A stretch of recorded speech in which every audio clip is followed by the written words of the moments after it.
We are back, and it's time for another episode of the All About Counter-Strike podcast. As always, you've got me, James Banks, hosting here finally at home after being so far away, and our other host, Devil, on the same time zone as me. So let's do this one, Devil, because this will be fun. It is the 25th of June, 2025.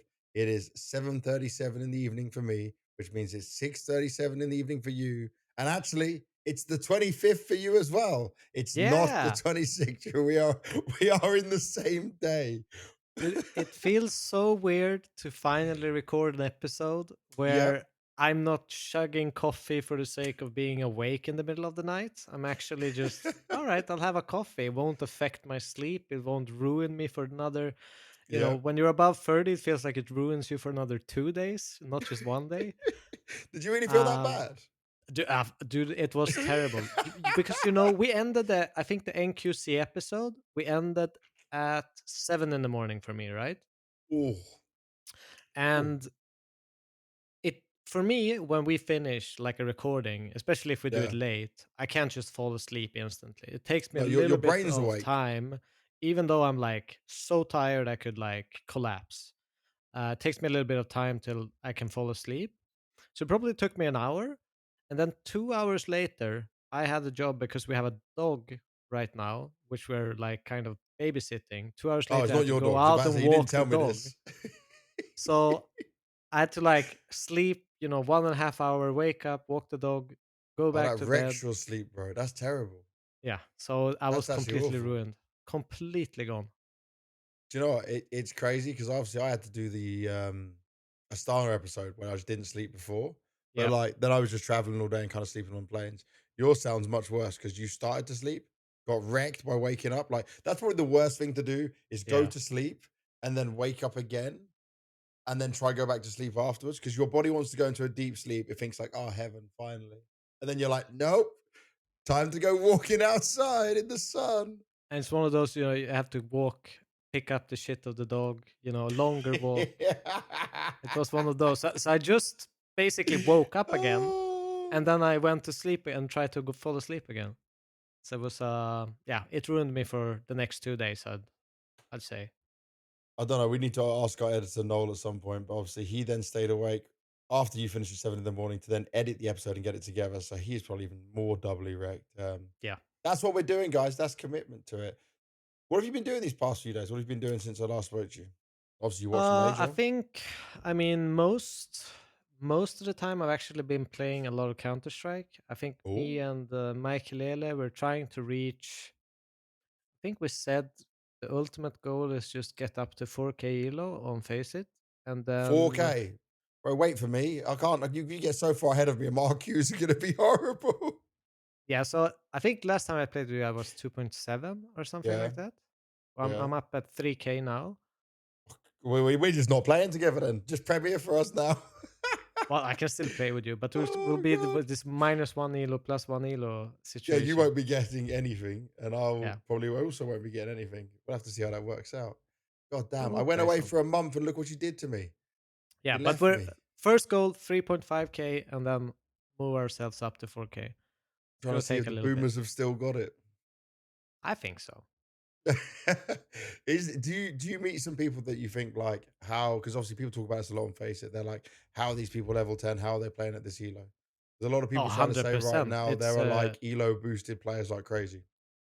I think I think a lot of people, at least like I wouldn't consider them like bad aim wise or anything, but they have a Yeah. really big problem working together, and there's a lot of baiters like Oh great. and these people, you can make a call. Yeah. They'll like say that they're gonna do it, but they don't do it. Like middle of the round, they just start doing something else. So I think it's a pure gamble sometimes. Sometimes you like 25% of all games you just lose because you're not compatible with whoever you're playing with. Your Face It is a bit of a gamble, Devil Walk. Yeah, But at least you grinded elo. That's a positive. We're grinding happy with elo. that. Been playing a little bit with Mikey Lele. Been playing a little bit with Get Right Freiberg, Forrest Olof. Okay. You're running it Joining back the some old Boomer days. Demons a little bit, just for a couple of games. We're gonna get you Um, streaming soon. They all stream. yeah, I was thinking about streaming, but honestly, like Oh, even playing right now, it's a bit laggy. That's why I'm like, Ah, I you need think an there's upgrade, man. yeah, I think I need to upgrade or something.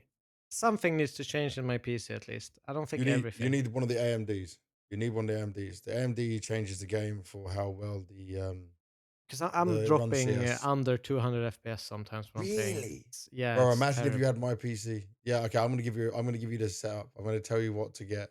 Yeah, Because if you start playing with the AMDs, you'll be minimum 450, 500 FPS. Minimum. yeah. Minimum. I thought you were gonna say minimum 4K on the PC. No, you'll definitely level up because you won't have any stuttering problems, any lag. That's crazy. You have to play with that. You are actually, Devil, you're probably the most relatable to the average normal player who has these problems all the time. Because, like, Yep, when I'm but I streaming, played with people say him to my me, entire career as well. but I remember people, when being I'm sponsored streaming, by ASUS screens. Do you remember these? yeah, I had one of those like my entire playing career. wow. It was like 10 times the normal MS of a Hertz screen. Bro, we gotta have you upgraded, man. That's actually crazy. Yeah, we're gonna give you some updates of what you should be trying to improve on your PC. You sound well overdue on one, man, in a big way. Yeah. But let's get into the episode. My voice, I'm gonna try hold out because I traveled for like nearly 20 hours back. They lost two of my bags. Between me and my What? wife, we had four suitcases. They lost two of them. I was like, great, thanks very much, Lufthansa. By the way, Lufthansa is like, just gonna say it is the most dog shit airline in the world. There probably is worse, but I fly only Star Alliance because I like the points you get, right? Austrian, million times better. Lufthansa, I swear to God, like every time it's a problem. Like Don't you get now, your tomato juice there? yeah, you get tomato juice. I get tomato juice. But I mean, like just the service. So we flew to America on United, yeah? Yeah. And just the selection of food, the drinks, the seats were bigger, it was more comfy. And then you go on Lufthansa and it's like you've gone to budget Europe of we're just trying to save money and still charge an extortionate amount of money for a flight. It was a horrendous flight back. And then do you know what? I woke up this morning at 5 a.m. and I was like, oh no, I'm awake. And I was like, this is gonna be terrible. And somehow I just within like maybe an hour and a half, I went back to sleep and woke up at 12. So, like, I feel Oh, like I that's already beat perfect. any form of jet lag. I feel like I'm adjusted straight away. I was so worried when I looked at my phone. I was like, oh, it's like 5 in the morning. I feel very like alert and like I should be doing stuff. And went back to sleep and I have no problems now. I feel pretty good. I feel like maybe I'll even stream in a couple of days. We should be good to be rocking and rolling All again. right. Just got to get a load of stuff done. It is player break time. But then also there's tons of news coming out. So we're obviously going to talk first of all about the major. We'll Yep. talk about just our thoughts on everything. So the last one we did was obviously going into playoffs. Yes. We spoke about everything with NQZ. It was great to have him on. He spoke for so long. By the way, we seem to choose professionally yapping guests all the time. Manasi It's was like, perfect. Manasi was like, "Oh, the episode will be about an hour, right?" I said, "Yeah." Then he yaps for like nearly two. NQZ did 3 hours. Obviously, we spoke about some things, not just him. Hooksy was the Did you almost 5 hours? yeah, it was like I guess four and a bit hours that we put the full episode out at. But yeah, he was just yapping nonstop as well. We're choosing the right guest for all of this, man. So Yep. because I was there, obviously, right? So for me, Yep. it's a whole different, cooler experience. What was it like for you watching it all from home, time zone wise?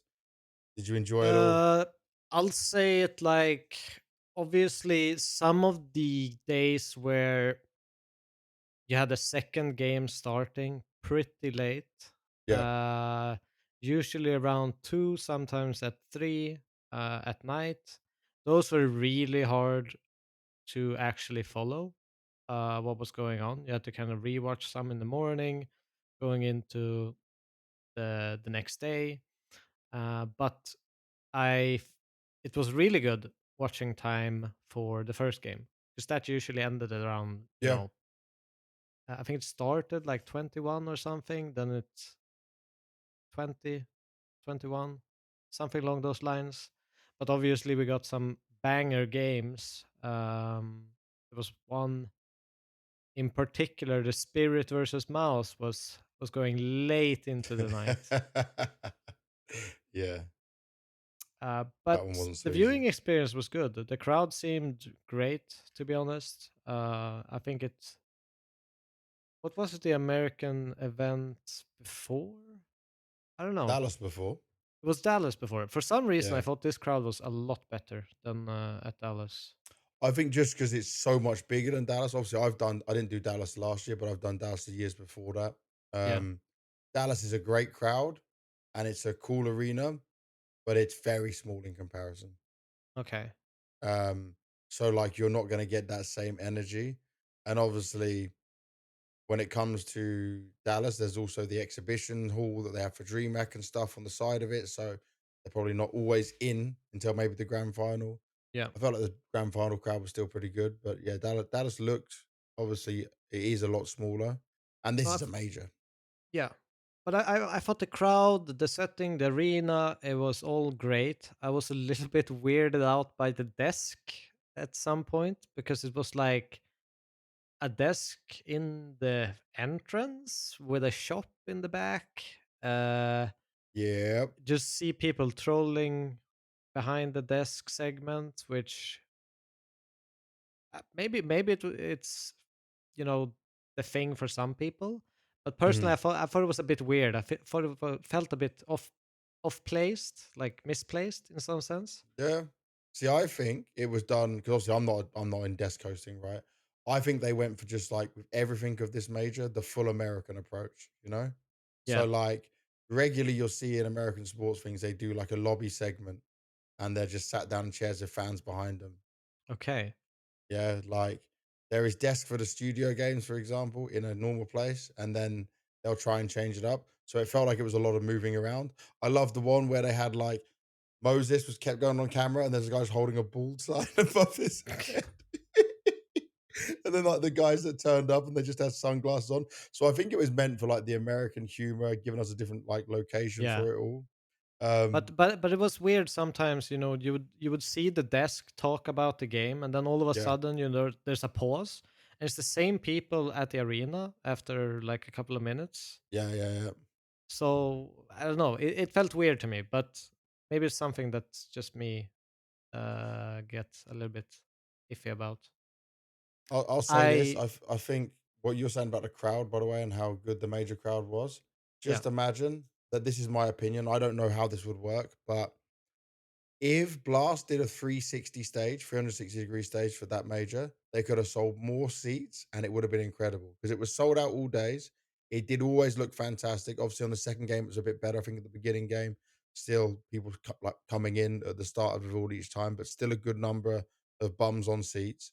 But if they had 360 arena, they could have opened up like the back parts of the arena, which obviously is closed off because you have the stage in front of it, Yeah. and like I this is just opinion. I was there. I didn't speak to anyone about it, but I imagine they looked at this afterwards and went, "Damn, we really could have done this." Because not only did they sell out, but the arena was loud. Everyone was super confident. Everyone was enjoying it. Everyone was going crazy.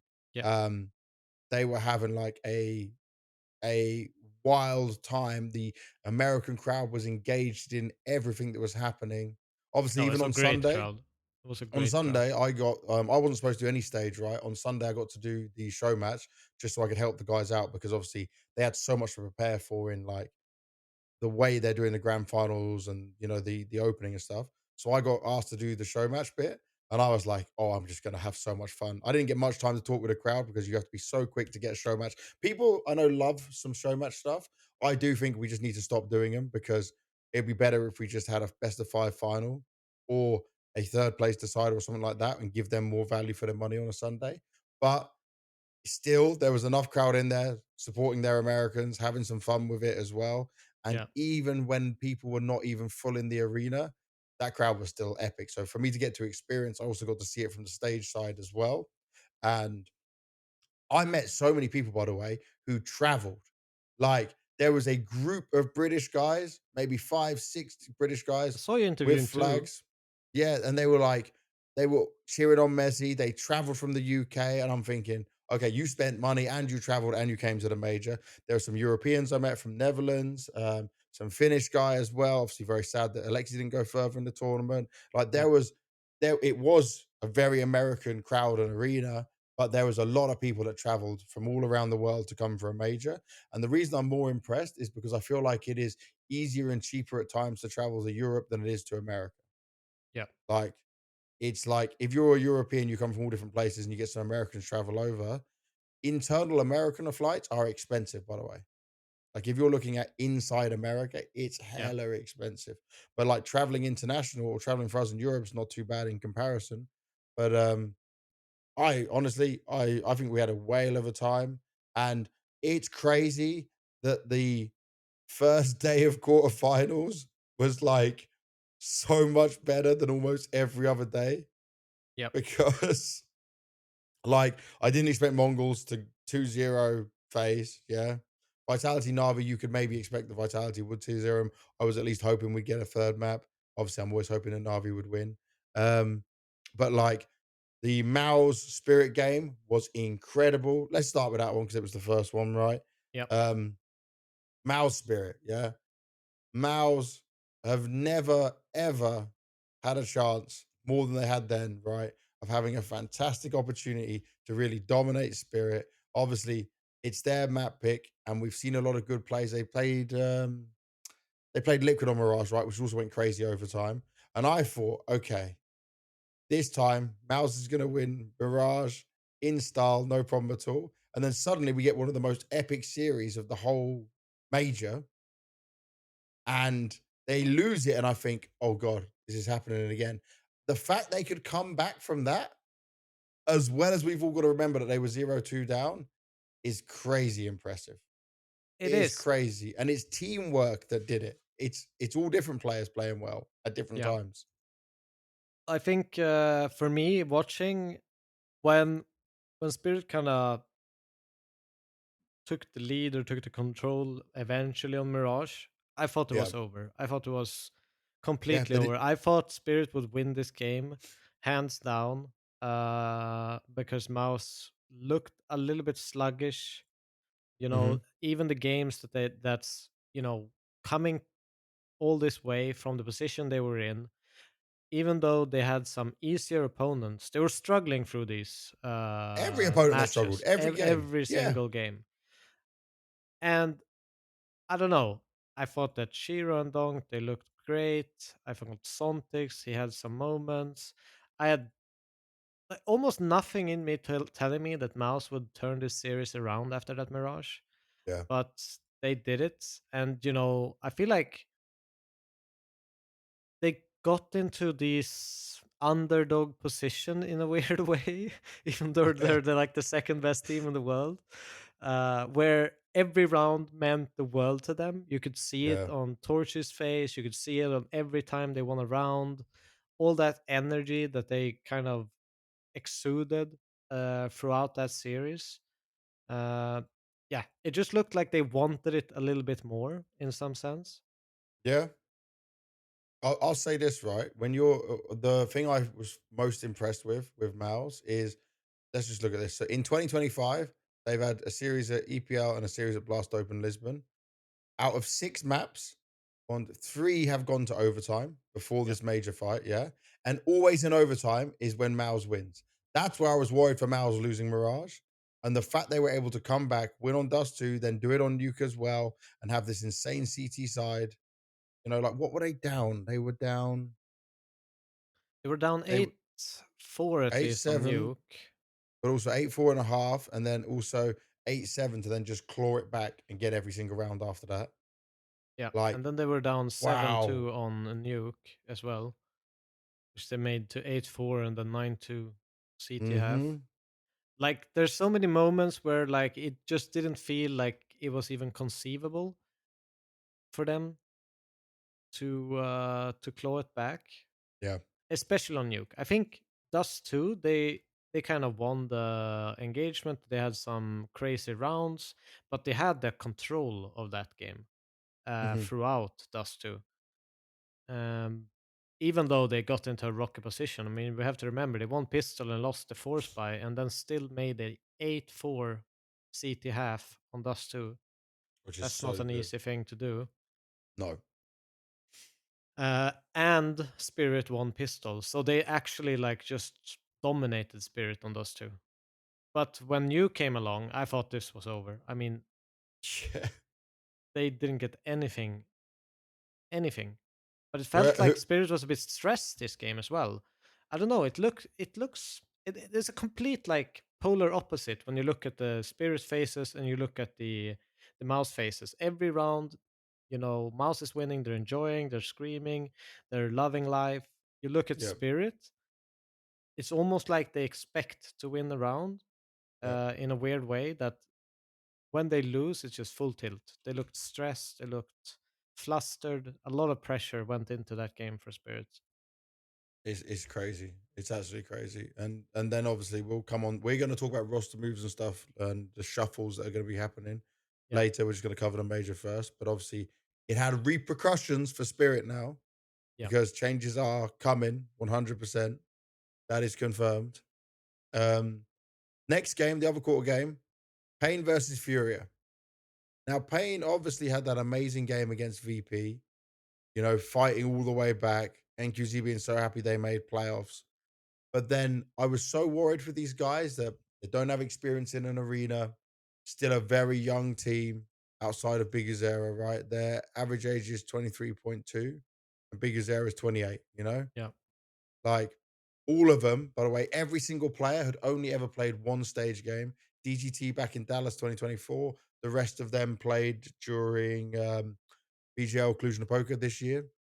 So they don't have that experience. And you compare that to what Furia have, you think there's no way. Now, admittedly, on their pick of Nuke, it was a slow start.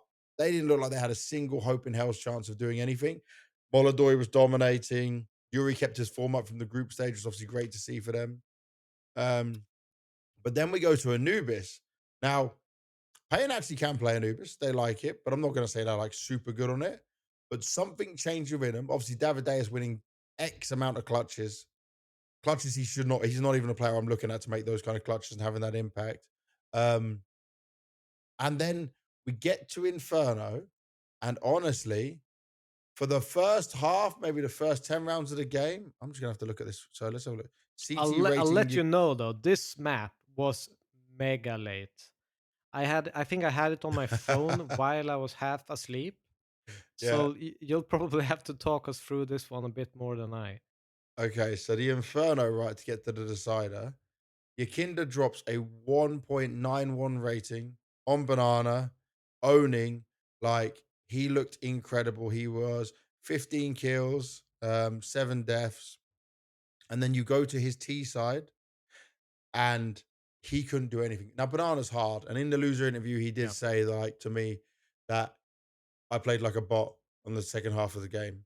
He got 3 kills and he died 13 times and he just wasn't 9 having entry impact. deaths Yeah. on T side alone. Yeah. Yeah. And he was getting bullied. And you were watching these rounds. So they were up, they won the pistol. So they were up 8-5, even though they conceded the last few rounds of the first half.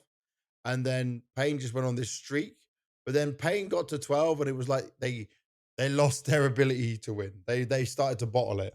And then again, I just turned in my mind and I said, okay, sadly, Payne, as much as I was the only person to predict you guys to win this game, no other talent did it. I think you're screwed here. And then they go into overtime and they switch and they win every round and they start doing some aggressive. I think it was NQZ started doing some mid pokes with his orb. Yeah. They were back to being a bit more coordinated. I guess they just had like no fear at that point. They were like, shit, it's going down. Well, we're gonna go down fighting our way. And that really was the turning point for them. Um, Admittedly, when we look at what happened in the rest of the games, I think the Fury would have been a better matchup for the Mongols on stage. Yeah. But making it to semi-final, sorry, beating Furia in the quarters is such an impressive run for this team. And I know some people are like, oh, they're lucky to get there. Look at the teams they beat. They can't choose who they had to play against. Yeah, I know they might not look like the greatest team on paper to everyone, but let's see what they do next year before you start writing them off because They're they've still got gonna have some a they've got some things. semi-finalist badge on in Yeah. Counter Strike. No, but I think the one thing you can mention is a little bit that even though this is like super impressive from Pain, there's Mhm. also a lot to be impressed with Furia, Yeah. because they are Yeah. themselves a brand new team. They've just gotten, I don't even know how many weeks, but probably 4 or 5 weeks before this event, Yeah. to incorporate Molodoi and Yukindar, and they make it to the quarterfinals, with which I think if they would have that original lineup, they wouldn't even be close to getting this kind of result. Yeah. Looking at what their form was at the end. So just doing it this way with changing of roles, a lot of new stuff for them. Mhm. I think that's immensely impressive. 1 month of work and now you're in a quarterfinal. So in that sense, maybe it was a little bit lucky from Payne to get Furia. Just because, especially if you get into these overtime situations, you're not going to have that as well. But Yeah. again, Payne is not a they're a completely new team too. They've just changed. The, I don't know, two Well, players. David Day is a bit earlier, and then DGT afterwards, and he was Yeah, never at any events for him to get. I think it was like 13 days practice. They told me in the end, right? Total. yeah. So it's a pretty fair fight. It's probably more Yeah. unfair for the other side of the bracket, which I think everyone was a little bit shocked when they saw the bracket formation with Hmm. Furia Pain on this side with Face Mongols and Yeah. Navi Vitality and Spirit Mouse on the other. I think Well, everyone went, we know how what that the got messed hell? up. By the teams are supposed to go 3-0, didn't go 3-0, on the paper Yeah, working out that way. So that changed a lot of things. Do you know the fun fact here as well is Payne obviously will keep this roster going forward into next season. They're not making any changes. For people who were saying that Molodoi is not a permanent player, he's on loan, that's incorrect. He's a permanent Furia player. It's only Yakinda that's on loan. And yeah. obviously, in the loser interview, Yakinda said he's not sure if this is what he's going to do, right? If he's going to stay here. I know 100% Furia want to keep him, but I guess it's up to his decision or whatever they want to work out on what that looks like. But it's like for me, I think Yakinda should stay there, but I guess he was very sad about his performance at the end there and put a lot of the blame on him, which is why he kind of had a bit more of a tame interview with me at the end about it. And No, by the but way, I shout out to think Reddit, who normally just wreck me all the time. They were like, "Oh, that was such a nice interview," because obviously he was blaming himself a lot, and I tried to pick him back up. But it is still a team game. You might have had a horrible half, but you also were the only reason they were doing so well on CT side. Like you were dominating Banana, which is such yeah, a I key part of the think map. for me, Yekindar is a no-brainer for him to say. I think we've seen the resurgence of Yekindar going into this lineup. He had a terrible, terrible stint in Liquid, Yeah. and now we're finally starting to see, glimpses and like big parts of his old self when he was considered probably the best entry fragger in the world at some point. Hmm. So I think it would be probably a mistake for him to just, okay, I'm back, let's leave it and go to somewhere else. I think that's a gamble. I think he should stay. I think there's a lot of potential with this Furia lineup, especially with giving them some more time, having a bit of an off season and going back into it, knowing there's Yeah. stability in the project. Because they shouldn't be thinking about changing anything. I think they found a good recipe and stick Just to give it it. some more And time, man. I'm with you. Please yeah, stay. Keep this. I, Keep this. I This team's exciting. This yeah, Furia is exciting. yeah, I agree. 100%. Next quarter's game, you'll probably wait for this one. This was Yep. Vitality Navi. Bro, bro, this was heartbreaking. They were heartbreaking for me. Obviously, Vitality are supposed to win the major. They did go on to win the major. But But Mirage, Navi the looked golden good pick in for this Navi, match. they looked really good, bro. Like, do you know how much belief I had? I was sat there at one point screaming at the TV. By the way, I'm in an arena. So I say screaming at TV. I'm screaming like I've got fans near me and I'm screaming at the screen because I'm like, we're actually going to do it. Like, we're actually going to be able to. But then I think we let the last two rounds slip of CT. I say we. Navi let the last two rounds slip of CT. Then winning pistol was key. And then you win the force as well. And I thought they're going to do it. But the CT side, this is a team that's been together for so long. They fumbled it. And Alexi in his interview afterwards with me was obviously very like, yeah, we felt like we had them. We felt like we were playing well. And then that disconnect that keeps happening with them is not agreeing on certain things, not sticking to what they know in Blade's system. It just yes, you're going up against Vitality, but like these teams don't know each other so well. They're not playing against each other. This is the first game they've played in nearly a year. Yeah. No, but Oh, and I sincerely thought that everyone would walk out of this major with a bronze coin, Pickham's coin, if Navi won. Like except for me. I, they had them on the ropes, and they had them on the ropes on both maps. Yeah, And Vitality looked really shaky there for a while.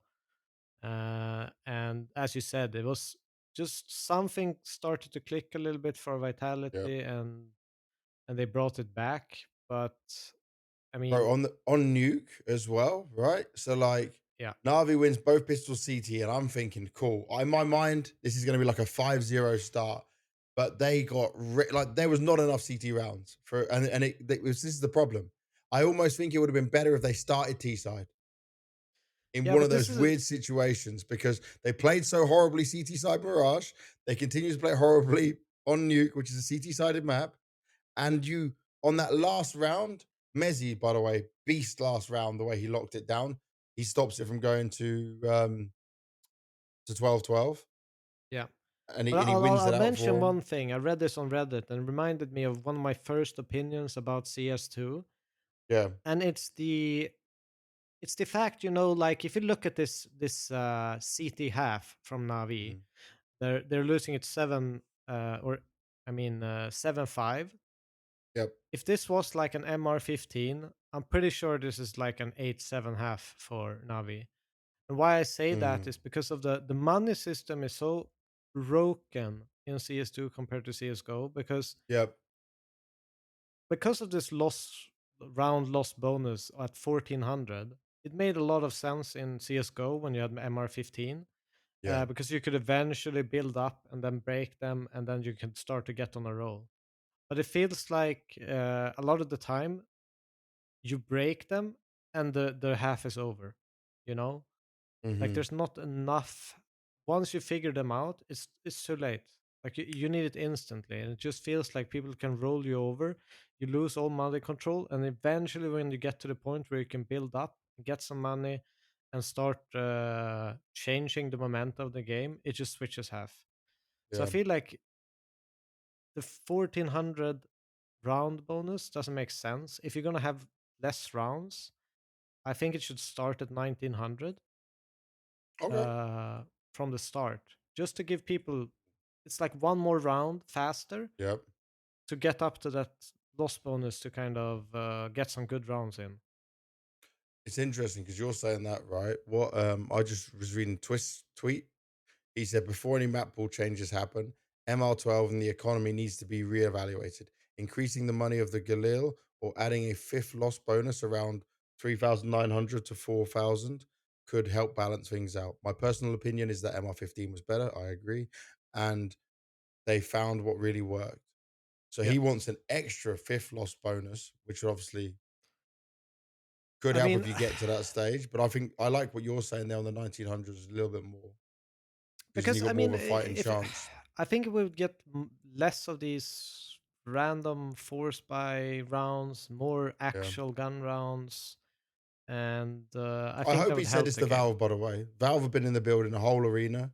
Yeah, And I keep saying this is like talent or other people can, streamers, whoever can go speak to Valve. Valve's very open when it's at the majors and the arenas, but more players have to go and talk to them.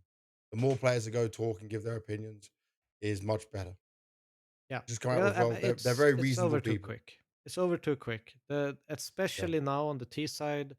I like that they changed the economy a little bit to favor the city side with cheaper M4s, etc.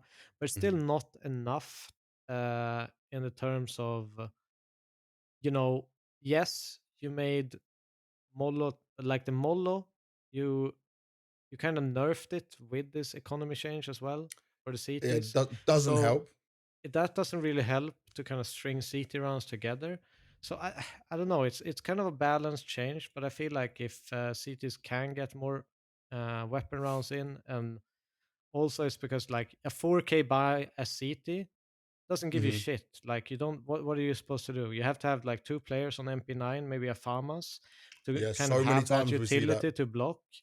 because it's just, you know, you have to send people to the death or gamble, push, or I don't Yeah. know.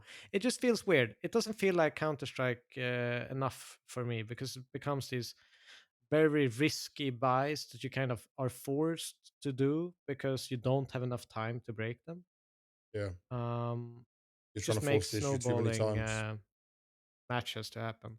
And I think this was a little bit of the problem for Navi. I think if they had a couple more rounds to play with, I actually think they would clinch this series. Yeah. But yeah, Vitality, they made it. They did make it, and they continue to make it. The other quarterfinal game, the last one to look at, Mongols taking on FaZe. Yeah, Bruh, I was almost super convinced that Mongols picking Mirage, because obviously they normally either pick Mirage or Ancient. They picked Ancient last time they got destroyed. Obviously, Karrigan was ready for this. And I thought with the yeah. individuals that this phase has, they are going to still enjoy playing Mirage. Yeah. Well, they couldn't get shit done on their T side. I think, They like, it's they got made to look incredible how good uncomfortable. of an Opera 910 is. It's unbelievable how good he is. I think I've And he's talked not to, going like, missing now. Sometimes he no, used to go missing, and he's not. This is great for them. well, the whole Mongo squad, to be fair, I thought they would crumble on a stage game because that's what they've been doing in the That's what's past. happened. But Yeah. something clicked for them now, and they looked amazing. And they didn't stop looking amazing. You know, Sensu picking up, Techno 4K even stepping up, clutching rounds, doing the important work. Oh, I dude, the think the techno only one clutches. that kind of, for me, underperformed in Mongols throughout the playoff was Mauzinho, the one I Yeah. usually see like wrecking it up. Little baby faced headshot machine. Yeah, no, but I think 910 is like a top three opera in the world. Ooh. High praise. High, Yeah, high praise. Dude, so what was incredible here for me is that they didn't choke on stage.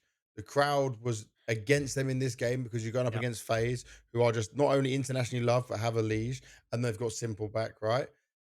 I can forgive them for losing Mirage. But this Anubis, you don't go from dominating them one Anubis to playing this badly. And like Simple did underperform like crazy here. Simple had a lesser rating than Carrigan. I don't know if he There's started to feel pressure. I don't know if he just switched off. He wasn't up to standard of what he wanted to do. They won 3 clutches in that game and still couldn't pull it over the line, and they had a 7-5 CT half on Anubis, which is which is incredible. So both unbelievable to times the lose. T sides let them down. Both Yeah. times. They should not be losing this, especially as you mentioned. They had three clutches against one clutch of Mongols. They had the CT side. They broke them pretty early, even though Mongols won pistol. I still think they broke them early on the third round. But then Mongols just, I don't know what happened. It's like you say, it's maybe some jitters, because I know a lot of people talked even about the Mirage ending, where it was like simple missing. Can't remember He who had was quite a top few mid. sitters. Like through it was millimeters where he missed two Yeah. shots. Essentially, I saw the post on Reddit where they even did the The slowdown. trajectory thing. And I'll let you tell. I'll just tell the guys like that's, who cares? That round doesn't mean shit. Like at the end, that's not why they lost Mirage. Like that's nothing to do with it, honestly. People But do hate watch Anubis, Simple like crazy though. yeah, but people were flaming him for losing Mirage or something. I don't know.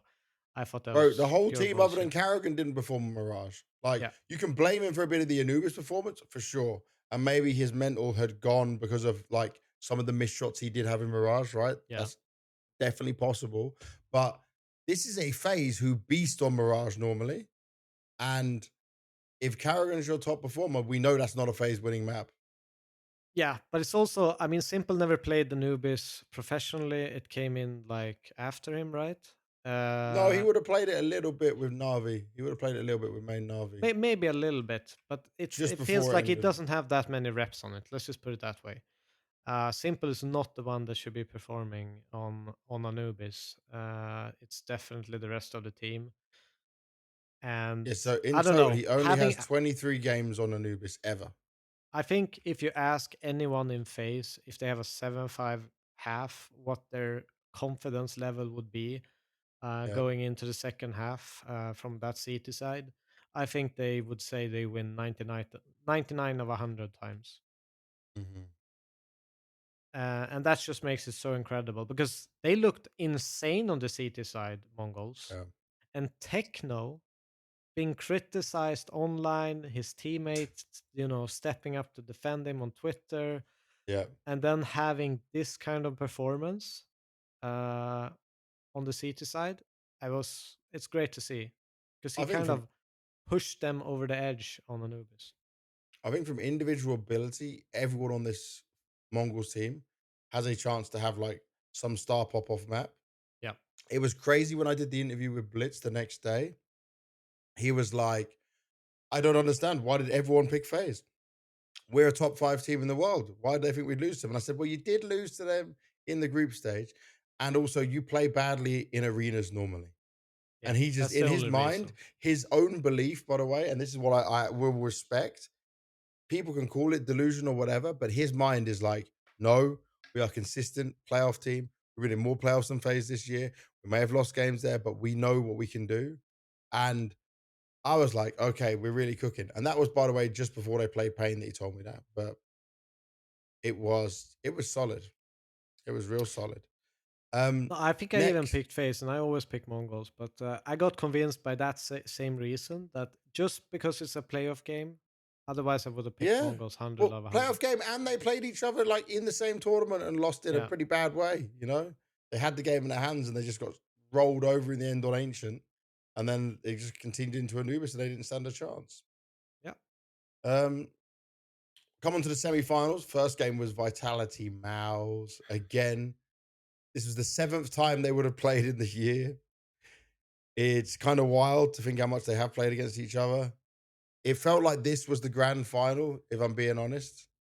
In This was some way, the yeah. Yeah, this is what I was expecting to be a grand final. Mirage starts off really well for them. It's actually fantastic performance from Flamesy, who'd been struggling. I'm not gonna, people are going to go, why did you say fantastic? He only has a 1.34 rating, but he had not looked so good the whole tournament. So it was great to see him have a lot more impact here and do well. But he also plays a lot harder roles than people like. Yes.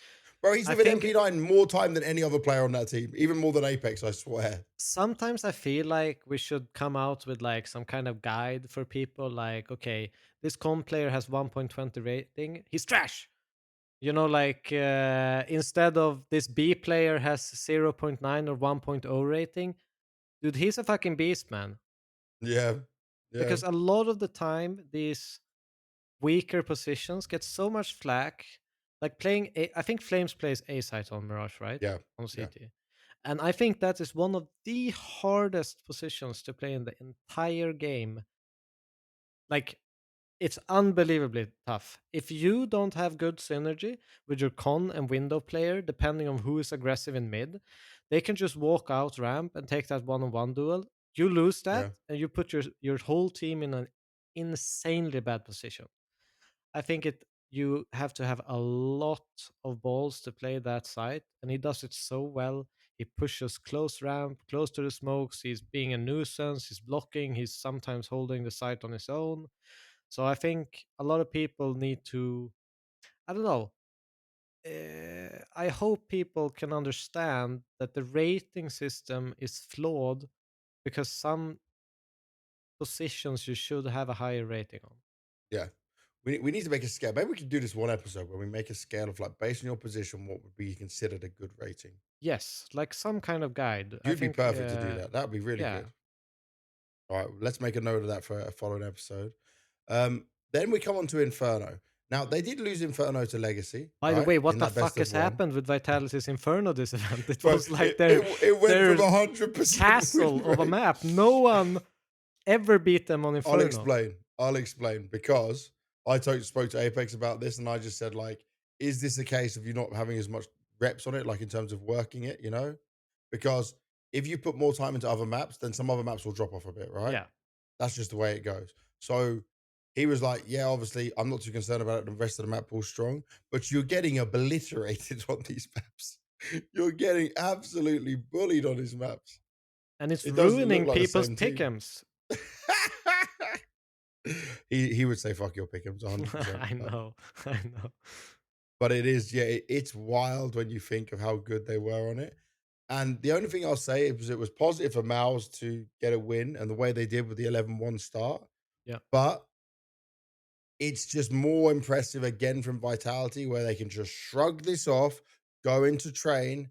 Zyru's obviously is a monster on that. Everyone dominated. It was perfection from the whole team I when have you a play question for train. you actually. So Yeah. like leading up to this, you see the map pool, right? It's Mirage, Inferno, and Train. Hmm. What what did you see as Mouse like kind of win condition? What did they need to do with this? Win Mirage. So exactly, like if I thought, okay, this game is over. The Vitality won Mirage. It's just Yeah. done. Yeah. It's just Exactly. done. What can they do now? And obviously they could have a amazing Inferno and amazing Train in some kind of world, but it was even unlikely that they would win Inferno, even though Vitality been looking a little bit rough on it. I still had more faith in Vitality in that for Of some reason. I course. don't think they would flunk two maps in a row, Yeah. especially I wasn't being expecting this more because, favored towards them.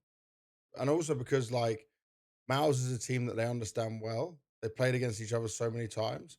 Yeah. So it's not like a legacy that can throw some craziness at you, who can just disrespect you round after round, bully you on the beat. So like I was well expecting this to be maybe a closer Inferno, sure, but not a Mouse dominant Inferno like this. No, No way. but I just felt like this game was over. I kind of lost interest because Mouse lost Mirage, if I'm going to be honest, watching it. Even though Yeah, but Mouse came back on that Inferno, I was 100% sure Vitality would win. then, mate, then we come on to train and there was no chance. No There was chance. literally no chance. There Nope. There's nothing you can do against Vitality on train right now. And people, if people didn't watch it, it wasn't even like there was some close rounds. It was like even in the clutch rounds, I was having like huge confidence that Vitality were going to play it off. You could see there was moments in time where like Miles would even get space outside, yeah, and then they just kind of get stuck. Zai was peeking from gap. Um, Apex is playing on the bomb train. Flames is running around with MP9, sometimes got on top of trains. It was so strong from them. There's also this thing where you're having, a star player holding B site, and you have that roaming upper star player on the outside. It feels almost like cheating to have a star player that good hold the B site, because I think you can play that four outside start. You can shut Yeah, everything out down on the outside, and you're gonna get something if they go inside, like every single time. Because Rops doesn't matter where he is, he's gonna get one or two with him. Um, and it just made it. It's almost like it's a great map for Vitality, not only because of how they play, but also because of who is their star players. yeah, And it just suits them role wise very, very well on that safety side. yeah. I just love how they play their train, man. And I'm so happy we got to see a train come in there again. Whenever train gets played, I'm just happy. It was like one of the lowest played maps at the major, and I'm still just whenever I get it, it's good. It's always left as like a decider or the Yeah. last map of a best of five. And then, by the way, I don't know if anyone ever on their pickums, other than Mongolian people, predicted Vitality Mongols. But if you did, hats off to you. Mongols going into a major where the whole crowd, by the way, is against Apex. To explain this to people, this whole fuck you Apex thing is Apex loves it and is playing the villain. The Americans continue this since the previous Dallas. And I would say that you actually give him fuel. Like you're actually making Apex, who is a veteran player who comes from this like old land center scenarios, yeah, where there's a lot of back chat and a lot of trash talking. He even came up for the grand finals with his mobile phone in his pocket and was like, ha ha, and just spinning around, yeah, But enjoying it. like you can every time they like film Apex, there's like a boo, there's like a fuck you Apex chant. Yep. Like he must know when he's on camera every single time. It goes from like wait, Boo. boo. Oh, bro, the best one is every time. So they boo Apex, right?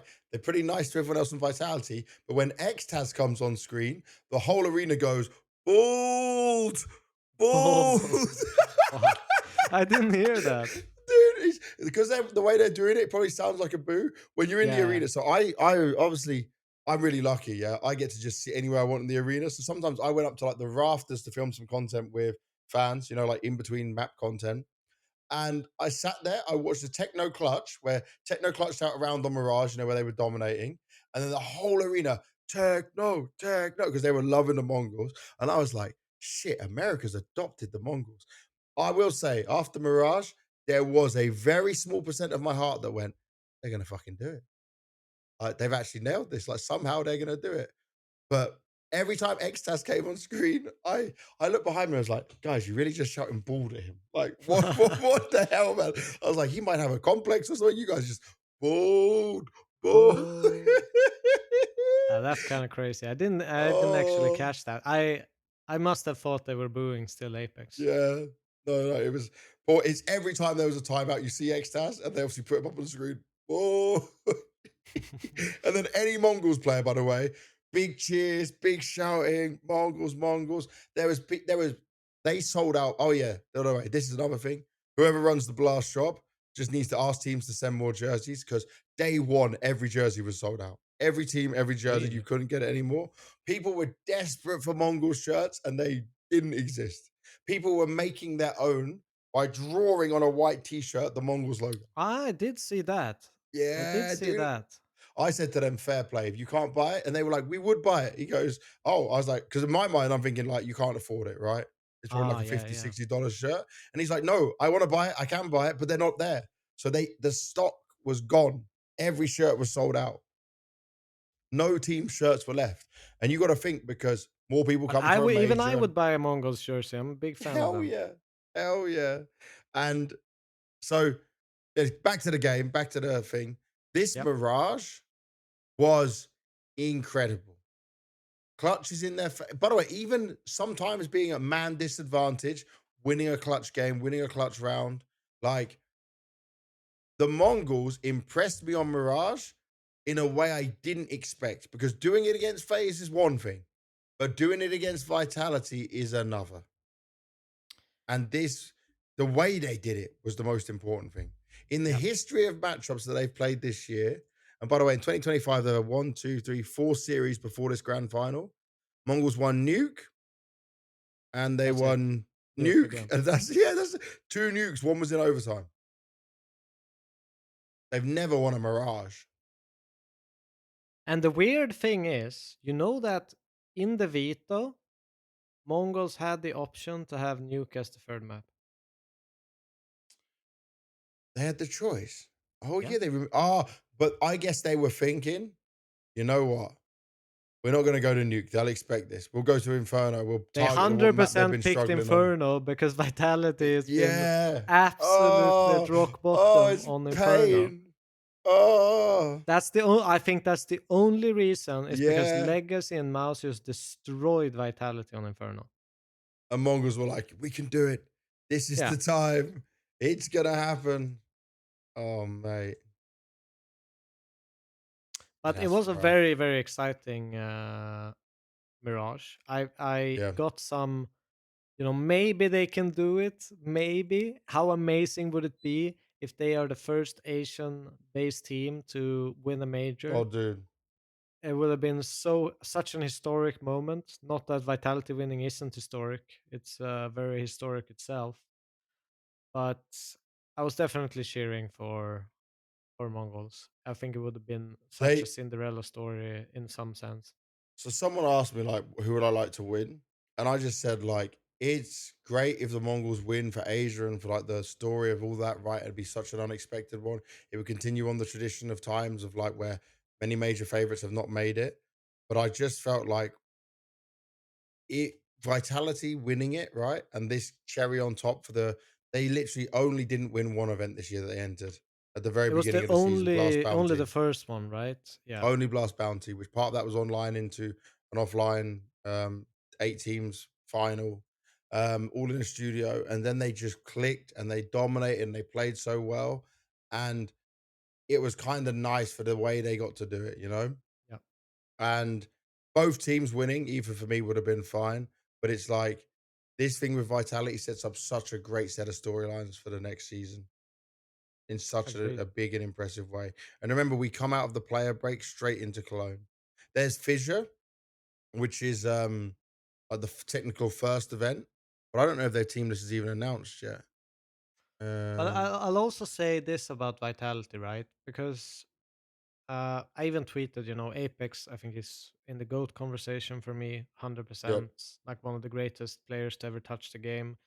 And people might agree or disagree, but I'm thinking in terms of, impacts, not only by stats, but actually, impact throughout his whole career. He's won trophies, I think, every single year he's competed. Uh, and he's done it for such a long time. He converted to Hmm. in-game leader, doing different roles. Still looks fucking sharp. I have to say, it's not like he's a high fragging in-game leader. He Yeah. he can have games where he just looks like a star player, and I don't know. To me, I don't know where I'd put him, but Hmm. I think he's up there in like top 3 in my greatest players right now, I and think I that's think he fair. can be even more. And bro, he was 1.37 rating through the grand final, Yeah, above Zyru, Robs, Mezzi, Flames, obviously yeah, but above everyone. But I mean, like, just crazy when you think of that. I will say, hats off to Mezzi for having some really pop off moments. yep. He stayed solid. First, but by the way, this is gonna be something I talk about on another video of my own somewhere. But Messi is the greatest player the UK has ever produced of any version of Counter-Strike of all time. Don't Yep. even try and hit me with the rattlesnake or the Mangia Capra shit because it's not even up for debate now. I'm pretty sure if you ask these players, they would tell you it is him. It's 7 trophies 100% this him. year, a major, like playing incredibly tough roles. It's like he's I not mean, being he's set up in the playing same way. potentially in the greatest Counter Strike lineup that we've ever seen. Yeah, as a I mean, I think solely that's British player. still debatable, but the pathway looking Yeah, like this conversation could be ended by this year. if they go this year, right? And I don't even need to see them win every big event, but if they No, win Cologne and they win the next major, let's see what other events there are. If they I think win, they still have the record for like the most tournament runs, like wins in a row. I I'm not sure think about it because I wasn't they sure if Astralis had that or not. no, I'm pretty sure it's Vitality right now. Okay. But like, look at Um, this, right? You have Blast Bounty, which, okay, sadly starts online at the beginning, but it did the same earlier. Then it goes to the LAN finals. You've got Cologne. I don't think they'll attend Fissure because it starts on the 15th of July. I think they'll skip Fissure and go to Cologne. I yep. think a lot of teams will skip Fissure maybe because of the coming back earlier from break because it starts like 15th to the 20th of July. It's in Serbia, which is not too bad, but it's like they deserve a longer break. You need at least 3 weeks because you're gonna have to come back before. So I think a lot of teams will skip that. So they do Cologne. Remember, they don't have to go play in either. So they do Cologne, they do Bounty, they're doing Esports World Cup. Then they go to Blast Open London, probably ESL Pro League again, then into Major. There is a world where they could win. If they win 3 events in a major, that's 10, no, that'd be 11 trophies. They're And obviously very careful on their planning, by the way. They're very careful on their how they do events, how they choose events. I think that you have to if you're playing on the top level of the game, and I think it's a really tough thing to plan for because it's so hard to know what your especially with energy VRS. levels are capable of and stuff like that. But I will say as a little bit of a maybe a segment if you feel like you're done talking about the actual major. Oh no, I'm not done just That's yet. okay. But I'm not done just yet. all right, I'll hold on my segue. So we got to also think about this, right? Zywu has won MVP of every event. Yeah, Now, my GOAT has always been simple, but Zywu just earned his seventh major MVP in a row.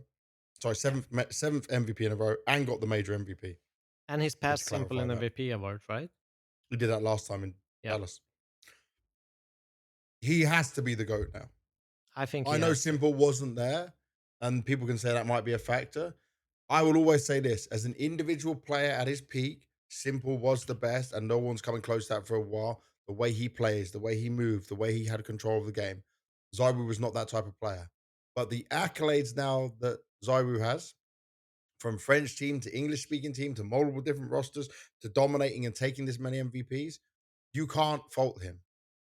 You can't fault him at all. And by the way, this is I need to get your opinion on this. I was actually sent this devil, so we have to talk about this. This isn't a sponsor thing, by the way, because I'm sponsored by Zowie. This is just the fact that Zywu changed his mouse before the major. Now he changed it to this thing here. I'm gonna have a little play around with it at some point and see how good it is. I'm a I want to try it loyal. as well. We'll have to get you on as well. But I'm a loyal Zowie user. Yeah, always use the EC2. It's my type of shape. Zywu even used to use the Zowie EC2. That was the But mouse he isn't had. that it looks like an EC2 to me, shape Very wise? similar. I'm trying to compare it. Like I feel like it's like an EC2 shape, a higher back. Is it a higher back? No, a bit of a higher back and a bit shorter. People were saying it's a cross between like the Vaxi and the EC2. So obviously it's shapes Okay. he likes, right? When I Yeah. put my hand on it, I get a similar feel. It's actually a bit more room for my finger. I got big hands, but it's more room for these fingers to sit on the edge of the mouse. If you play like Ooh, I like one, that. two, yeah, because I don't like my little finger dragging across the mouse pad. I No, hate no, that. same. It also has like a weight you can put inside it if you want to make it heavier. This one's just a standard one without the See, weight. It all I comes with don't it. care too much about that stuff, but the But shape for me is let the me just most. ask you this: Yeah. in Dallas, he was not using this mouse, and then, yes, he was probably testing it for months, maybe a year. It's his shape; he designed it. But then you change mouse before the most important tournament of the year. That is a risk, even if you made the mouse, even if you love it.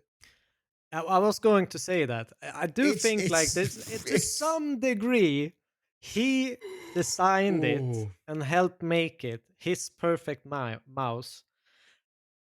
It you must just make it a little bit more oh. okay than just randomly changing a mouse.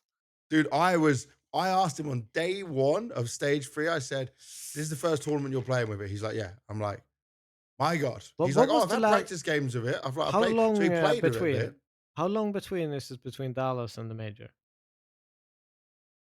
He was in stage three, so I guess like 2.5 weeks, So maybe two and a three half weeks. weeks. I think if you played for 2.5 weeks, it's fine. I think the thing that sucks is when people do like, okay, they're playing half the boot camp with we're going to compete in 4 days. Nah, fuck Yeah, this. I'm playing bad. I'm gonna change my mouse, right? I classic, think terrible thing to that's do. yeah, I think that's the terrible one. Yeah, While I think Saivu probably okay. I'm finally gonna get to show off my new mouse.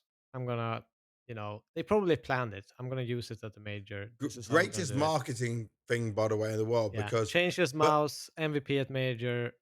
But I will say this. Let me give you this. Yeah, this is the same Zai Wu back in Rio who forgot he had like the film at the bottom of his mouse skates, so he left the protective blue film on Oh, and really? won the tournament and played with it the whole time. Didn't even notice.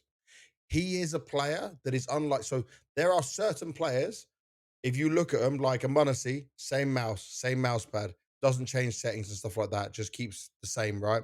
Very important for the mental. They just want to have the same. They know they're used to that.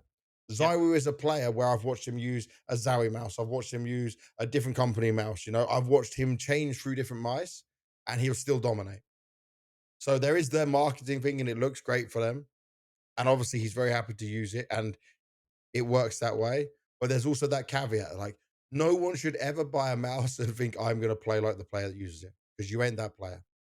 You I'll, still need I'll to find the also right shape that works for you. I'll add a little bit like if you're like a super emotional player and Yep. you play a lot with emotions and you get affected easily. I don't think Saivo is that kind of person that seems to Mm-mm. be rattled up with his emotions that much. He just plays the No. games, has a good time.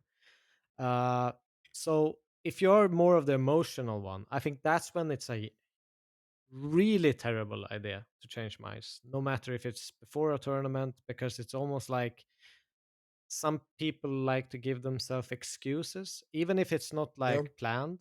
They will use it as an excuse later, and you can see that pattern. I think then it's terrible because then Mhm. it's kind of like I don't need to improve. It was because I changed mice.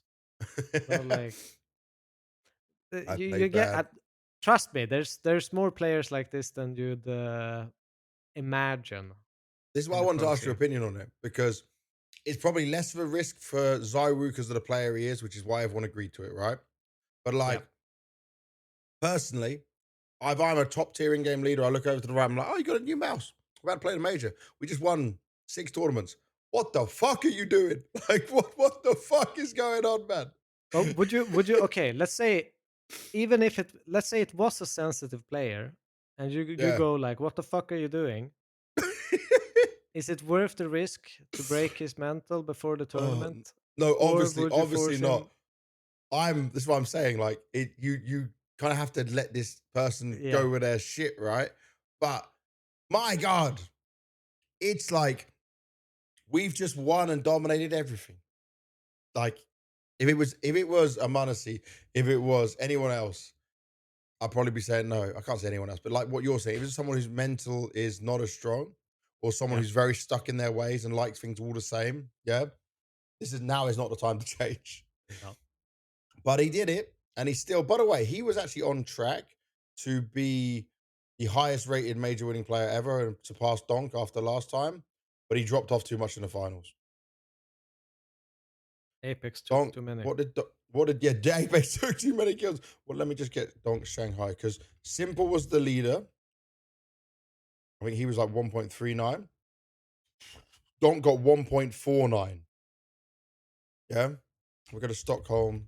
By the way, even looking at these stats for the grand final, right? Doesn't Hmm. this tell you if you just go on the stats page and just look at the kills and the deaths Right, so let me of get it all up. the players in Vitality, doesn't this just tell you how fucking good this team is? Yeah. Plus 10 Apex, plus 14 Mezzi, plus But 3 look, Rops, 43 kills, plus 33 3. deaths, 47 Yeah. kills, 33 deaths, 41, 38, Plus 11 37, for 34, Flames. 44, 33. Like everyone is so close to each other, and we're Yeah. still, spewing Saivu and Rops and all of this stuff, right? They're carrying or they're the superstars, but everyone in this team has the potential to be a superstar in any team they're on. Yeah. And by the way, I don't know if people caught this on the cameras. I don't know how big an eye people are looking at this to continue to just harp on the positives of Vitality. You know, when they go for like a team talk outside, Yeah, Apex and Matt, the analyst, go together and are talking separately about whatever game plan or whatever's going to happen. And then Xtaz and Jack, who Jack is the performance coach, huge Australian guy. By the way, this guy is taller than me, big, like he's strong as hell. He used to play like very high level, maybe professional rugby. Trying to just remember, sorry, Jack, if I got this wrong. But everyone talks so positively about the differences he makes. So Xtaz and Jack have the rest of the team. And then Apex and Matt are on the other side together.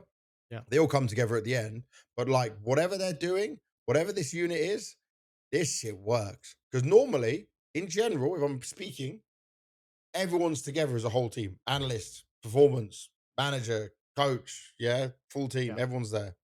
But they had a very different setup on this, and they know what it means to win a major. Like, I think if Vitality didn't win, if Apex didn't win, bro, they would be massive fallout. despite how successful they has been, despite how well they've been playing, because What do you mean they by did everything to fallout? not of the players, but like fallout of mentality, fallout of belief, because they followed obviously this plan, this way they've been doing things, yeah. And the vibe I was getting was like that anything else would be a disappointment, despite all the trophies they had before. The goal was like to peak and to be in the best shape and to have this at the right time. Yeah. And even when they stumbled and lost that best of one, it didn't shut them down. They lost the win streak. It didn't shut them down. They still kept going. They still had that hunger. Like anything else would have been a huge loss for them. And they knew how big of favorites they were. Probably one of the biggest favorites since Navi 2021. I mean, I don't think there's been a bigger favorite ever. Really? Navi didn't even drop a map when they got to playoffs, though. They were like the ultimate favorites. Yeah, but like, yeah, they were the favorites, but were they really bigger favorites? I guess it depends which way you look at it, because obviously Navi didn't win every single tournament before like Vitality. I guess you could say no. But maybe because the I feel narrative like, changed because of what we saw that they could, you know, a final started to get harder for them. They would drop a map here and there. but I feel like the Navi one was more like people wanted, Navi to win more than they 100% believe they would win. Compared to Vitality, I feel like everyone just like uh, probably percentage of people who picked Vitality to win the major throughout the whole bracket is like Yeah. 99%. Yeah. Well, I feel like there must have been more people who like even picked G2 or something like that back in the day. True. True. Yeah. Maybe if we looked at the stats of like coin picks or whatever like that. I know it's not the best indication, but No, you'll be right. I feel like even though they were massive favorites, I'm not saying that, but like that they're not. But I feel like Vitality right now was like I don't remember anyone being this much of a favorite.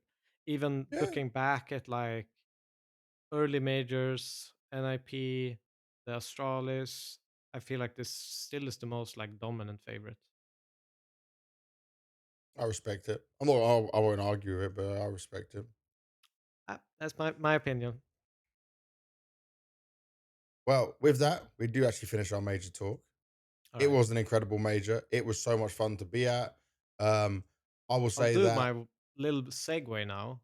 Well, let me finish my bit then on the major part, All because I'll right. say that for me, the crowd proved that America deserves to have majors more regularly. We shouldn't have another Mm, 7 year gap before we come back to America for a yeah. major. Um, the opportunity in America with big arenas and to go bigger and potentially break records depending on where we go, like have a 20,000 person arena or bigger, I definitely think should be looked at by tournament organizers. I still need Valve to put a best of five final. Actually, you know what? Even if they don't give us a best of five final, just remove best of ones and just give us the best of threes the whole way. I'll even accept the best of three final. I'll deal with that for now. But we just can't have any more best of ones, especially in MR12. It's not allowed. It's not good. It's not positive. Um, but this major was impressive. I did enjoy what we got to see from it. I'm still not 100% like happy with the whole stage one over RMRs. Yeah. Yeah. Um, it's still a bit sad, I'll be honest. But we are hopefully moving in the right direction to the game being in a better position and being like as we wanted, you know. But it was all in all pretty good major. I It was give it a solid a performance. great major. I think we got a lot of new like personalities I haven't seen before or heard that much from. We have Emilia, we have G obviously. Shout I out G think we one got a time. little bit more, Oh, I'll tell you what G NQC. messaged me. Wait. G Yeah. messaged me during the major. What did he say? He just randomly, yeah, on the last Friday was like, miss you. And I was like, it just made me so sad. He's just obviously watching the So major from cute. home and he just goes, miss you. And I was like, I hope you're having a nice time with family and friends. Poor guy, man. I love him. I love him so much. Yeah, I am but a G fan. I am a G fan too. And yeah, I feel like a lot of new personality shine through for me. This major, I feel like a lot more than prior majors. Haven't This really, was the trash talk major, yeah. 100%. Showing I feel up, showing like that emotion. there were so many new individuals that did things a little bit differently, and it was enjoyable to watch. And but like concluding everything, great major. I thought it was great to watch. I do think some of the roster changes that we are about to talk about is a little bit sprung with who's gonna catch Vitality right That's the now. game now. That's the name of the Yeah, game now. What was and your last do point then on the major? What did you want to go through? the last bit, Yeah, the you said like you segue. had something with the segue. Where's your The segue? segue is essentially that I think that Vitality is just made sure that everyone is like in panic mode. I think if Vitality wasn't so damn good, uh, Yeah.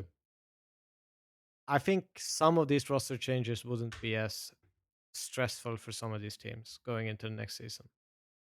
When you say stressful, you mean like so much like they need to. Like they need to happen now because Yeah. otherwise, like it's too big of a gap, and we're never gonna reach that with just grinding theory. We need to have fresh blood in here, and we need to Hmm. reach the gap in other ways as well.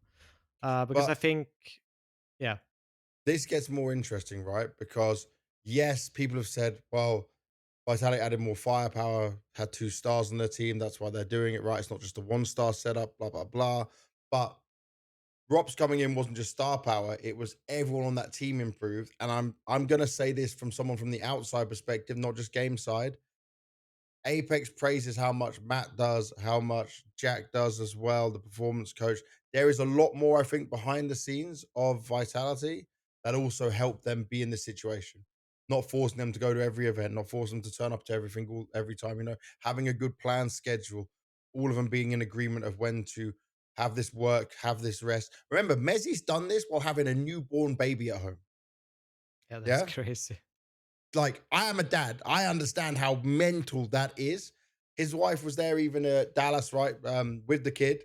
That was an amazing moment for him. Like, this is right now something we haven't seen before. Yeah, That's why the Vitality era 100% has started. And I will agree with your point that people think they want to chase by changing players and adding firepower and going through this stuff, but they might not get to where they want until they realize the other factors. yeah, Because having players happy, mood happy, understanding the schedule, knowing what they're doing, when's this media day for X sponsor, when's this travel day going to be, when we boot camp, when we don't boot camp. Like Vitality did a lot of online boot camps, yeah, not in person boot camps like people were loving to do. There's all these factors that come into it, which is way different. And I can say this now, right? I'm not gonna mention who it's gonna be. But very, very soon on this podcast, we will have an all about Counter Strike episode with a Vitality Major winner from this current team that's playing right now. And we're going to ask a lot of questions to get answers to this because this is going to be a lot of details and things that have never been spoken about before. And we, again, luckily, somehow, thanks to, I guess, Devilwalk's beautiful face I and his think it's knowledge, your beautiful voice, man. we continue to hit guests which like don't come on podcasts and do stuff regularly. So we're in a massive win for this right now, and I'm so excited for that episode because we can start unpacking and learning and understanding this in a million ways. But I agree It's with gonna you. be Teams are exciting. trying to catch up. So do you want to go Yeah, into roster shuffles from here, roster moves? yeah. Which one I do guess you this is wanna? so we normally do roster moves, right? So we'll start with the actual roster move because this one is a confirmed one, and some of the other ones are just rumors as of now. It is the 25th of June, 2025, just to be clear. All right, Let's start with Falcons Falcons. benching Magisk, signing Kyoski or Kosuke, whoever the fuck you want to say it. In Japanese, it's Kyoski, but he is a Russian player. So maybe it's just Kosuke. Uh, Today, we announced that Emil Magisk Reef is being moved to the bench. Magic has been with our roster for almost 2 years. He has brought many memorable moments and helped us win our first CS2 trophy in Bucharest. He was also crucial to making the finals of IM Melbourne, PGL Cluj-Napoca, and Blast Rivals S1. We thank him for his dedication to the team as we seek a new path after this season. I'll just say this. Tess says you deserve to stay, Yeah. and you even survived the friendship of Zonic and Magix, where Zonic is bringing Magix to everywhere, right? Bringing him to Vitality, bringing him to Falcons, taking him with him everywhere. And that on its own is a statement. Now, the other thing, which I'm going to touch on because I have information on this, Can I yeah? tell you a funny thing Go for it. before? So I've obviously been kind of grinding the major on my television, and my Yeah, girlfriend doesn't know anything about CS, like yeah. absolute zero. And she just randomly, when I had a game on, picked Magic. He's my favorite player now. Oh, no. So she was super sad. I was like, he might be Yeah. getting He's kind of picked. going. He's kind of gone. Yeah. So she's a little bit sad Oh. now. I had to show her the news, and she's like, Um, "Oh, the thing is, right, I'm not sure what his buyout would look like. He's had 2 years on the team. Maybe just I don't know his contract length. Maybe it's just 3 years or something. He's a smart player. But I'm worried about where he goes next because Magic, he's not old. He's got plenty of time to still play. He's 27. He's a four-time major winner, a major MVP. He's good in his roles. He's had some struggles, but there's a lot of pressure when you're on Falcons. There are teams I feel like he could make better, but it might be like a tier 1.5, 2-ish team, which is kind of tough for him. but what would you say if you would put like Magisk in converting into an in-game leader? Did he So try that that once already? I think he was in-game leading a little bit in Astralis, right? He had a Even moment in back in the Stars, but he day. was. Yeah, So yeah. I think there's indications at least to that he has that ability, at least to be improved upon.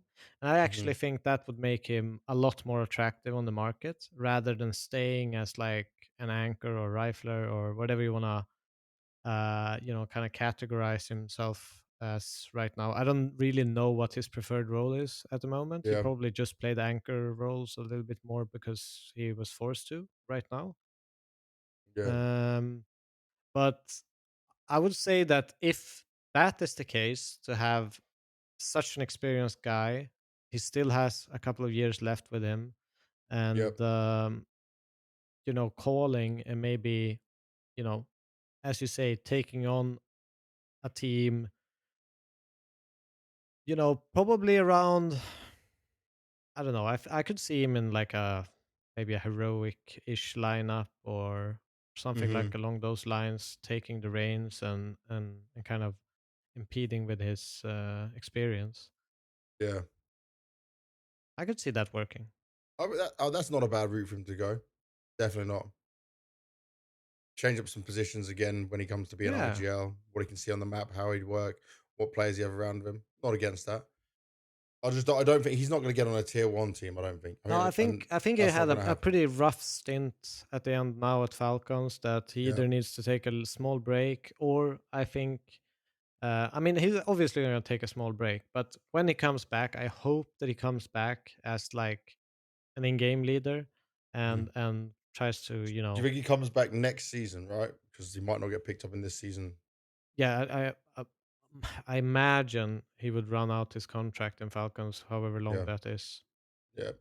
I'm not sure on Falcons buyouts or anything like that for like if a player's up. Same for Dexter, who's now in that same situation. Yeah, But the funny thing is, right? Kioski coming to Falcon was Overdrive saying it's a 2 million buyout. I heard different. I heard between 1 and 1.5, but then Overdrive himself also said to me that it was in like close to 2 mil. Yeah. So I'm just guessing because the CEO of Falcons, Mossad, he yeah. came out and said it's not 2 mil. But obviously, I love when they try to say this is not happening, but then give us an indication. You don't need to tell us the amount, but just say, think a bit less, like a few hundred K less or something, Because once you've started this whole game, it's all about guessing. I wasn't told an exact number, but I'm in the numbers I'm hearing is between 1 and 1.5. But then Yeah, but Overdrive is so close to Spirit that I was gonna believe him, honestly. So anyone who's telling me could just be lying at this point. It's it's just also like Munacy was already a lot for a academy player to 600K, right? Because there's still a risk. And let alone We don't know what roles and stuff he's going to go into Falcons, but obviously there's massive roles clash with what Magic used to do and what Kyosuke used to do. So now we're in a position where you want to pay. If imagine if they did pay 2 billion and like he doesn't get any of the roles he's used to and doesn't hit as hard. Um, I would be incredibly sad if they made this move happen and did not let Kyosuke actually, Yep, you know, I'm pick agreeing. his roles or them making him comfortable. I'm sure there's still gonna have bit things that he has to learn and he has to kind of sort himself in Hmm. with, but he's very fortunate to both have Nico there, have Monesi there, who's kind of made that journey into an international team from that kind of Russian perspective. Yep. So I think they have everything to kind of make him the best player he could be. But I hope that they firstly put him in spots and positions he is, Yeah. comfortable with using his own gut feeling and kind of playing his game. I 100% agree with you. And that's what I want to see. And do you want some more fun news as well? Maui Snake already spoke about this, and it is confirmed. He was going to go to Spirit Academy. Like that Spirit Academy wanted him. He didn't want to go to Spirit Academy. Academy. He didn't want to go to Spirit main team. Ah, main He team. didn't want Yeah. to go from the academy team to the main team. That was confirmed. He had the opportunity, but he said he wanted to go to Falcons when that offer came. He didn't want Wow. to join the main team, which is crazy. Because just Wow. imagine Kioski and Donk on the same team. Yes, I know you're going to get a lot of clashes again, but I mean, But I that's think a it's more oh, easily fixable on because if you look at Spirit, hmm, so role wise, Kioske would fit a lot more into Spirit and would fix a lot of problems that Spirit have, which is when people kill Donk, the round goes to like 10 seconds. They don't really get anything going because they're yeah, very slow pacing, lurking around. They're very careful because the only real aggressive player they have is Donk on Spirit. So they have a yeah, complete unbalanced team in some sense because you have, I think, both Sontics, Magics, they're not very aggressive. Of course, everyone can be, but in their nature, they're not. And Chopper is not an aggressive player. Um, he can sometimes throw himself in there and get a frag, but he's more slow paced, holding shift kind of dude. And yep. Shiro is not a super aggressive AWPer. No, he's definitely So not. they're very in tune towards that defensive side. So putting Kioski in, who's a bit more aggressive, taking those kind of impulsive decisions, and you can kind of throw him in Second there string of to it. as an X factor. I think it would suit him a lot more than actually Falcons, even though I don't think that's a bad move either. No, it does. It makes, by the way, if like Tessus keeps up the level he's been able to show, Kixan obviously leading very well. We've both been impressed by him. And you just have Nico Monasi and Kioski as your three. This is just such a deadly sick team. And they announced that so quick. I'm imagining because they fell out of the major so early as well. Holidays cut short. You're back to practice and back to training very soon. Not very soon. I guess maybe in like a week and a half time, 2 weeks time. Get Yeah, ready for the upcoming events. Like it's Falcons, going to by be the way, is a super team I could exciting see to see playing how they Fissure. do this. I Yeah, think Falcons will accept the invite to Fissure. They'll do yeah, Fissure they into probably do Cologne. everything they can in the beginning. Yeah, I can see that. Um, some of the next news then, we'll keep it with Spirit a bit. Spirit are looking to get the signature of Namiga star anchor Ivan Zway Gogin. Sources who wish to remain anonymous tell HLTV. We reached out to Namiga CEO, but they declined to comment. Now, Namiga can make bank. Zway is an exciting player. It's a good move. I'm guessing that just means Magix is out. Or Magix, sorry. I'm saying the wrong name now. Magix is out. Ooh, it's a tough one. I honestly don't know. Honestly, don't know. Because I don't think there's been that much difference between Sontics and Magics in the last couple of events. Maybe Sontek's been a little bit better, but I don't think it's like a massive difference where it's a pure obvious choice. So you think Zontic could be an option to go as well? I think so, but I think it depends. I mean, if you look at like the interviews and everything, Donk is praising Magis for having the most insane aim ever. Yeah. Um, I don't know if that will have anything to do with it, but I'm sure Donk is kind of to some degree.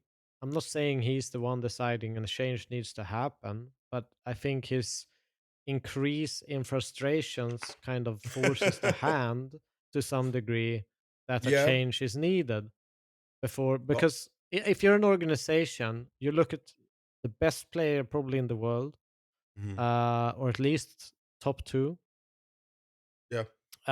is starting to increasingly get frustrated with how they're performing at events. Yeah. Your pretty much only fear in life at that point is to lose him, Hmm. for him to not re-sign a contract or want to leave or is dissatisfied in some sense. Yeah. So even though he is not telling the organization I need a change, they're gonna watch him, they're gonna see the behavior, and they're gonna react based on that in some degree because they But want to keep him happy. as I understand it, it is Halley making nearly all decisions along with management. I Yeah, don't yeah, think players in yes. spirit No, have I don't think any Donkey choice. has any say in this, but I But I will still say believe this. he I influences it. I've done so many interviews with Donk, right? Good and bad. Yes, knows and knows some more.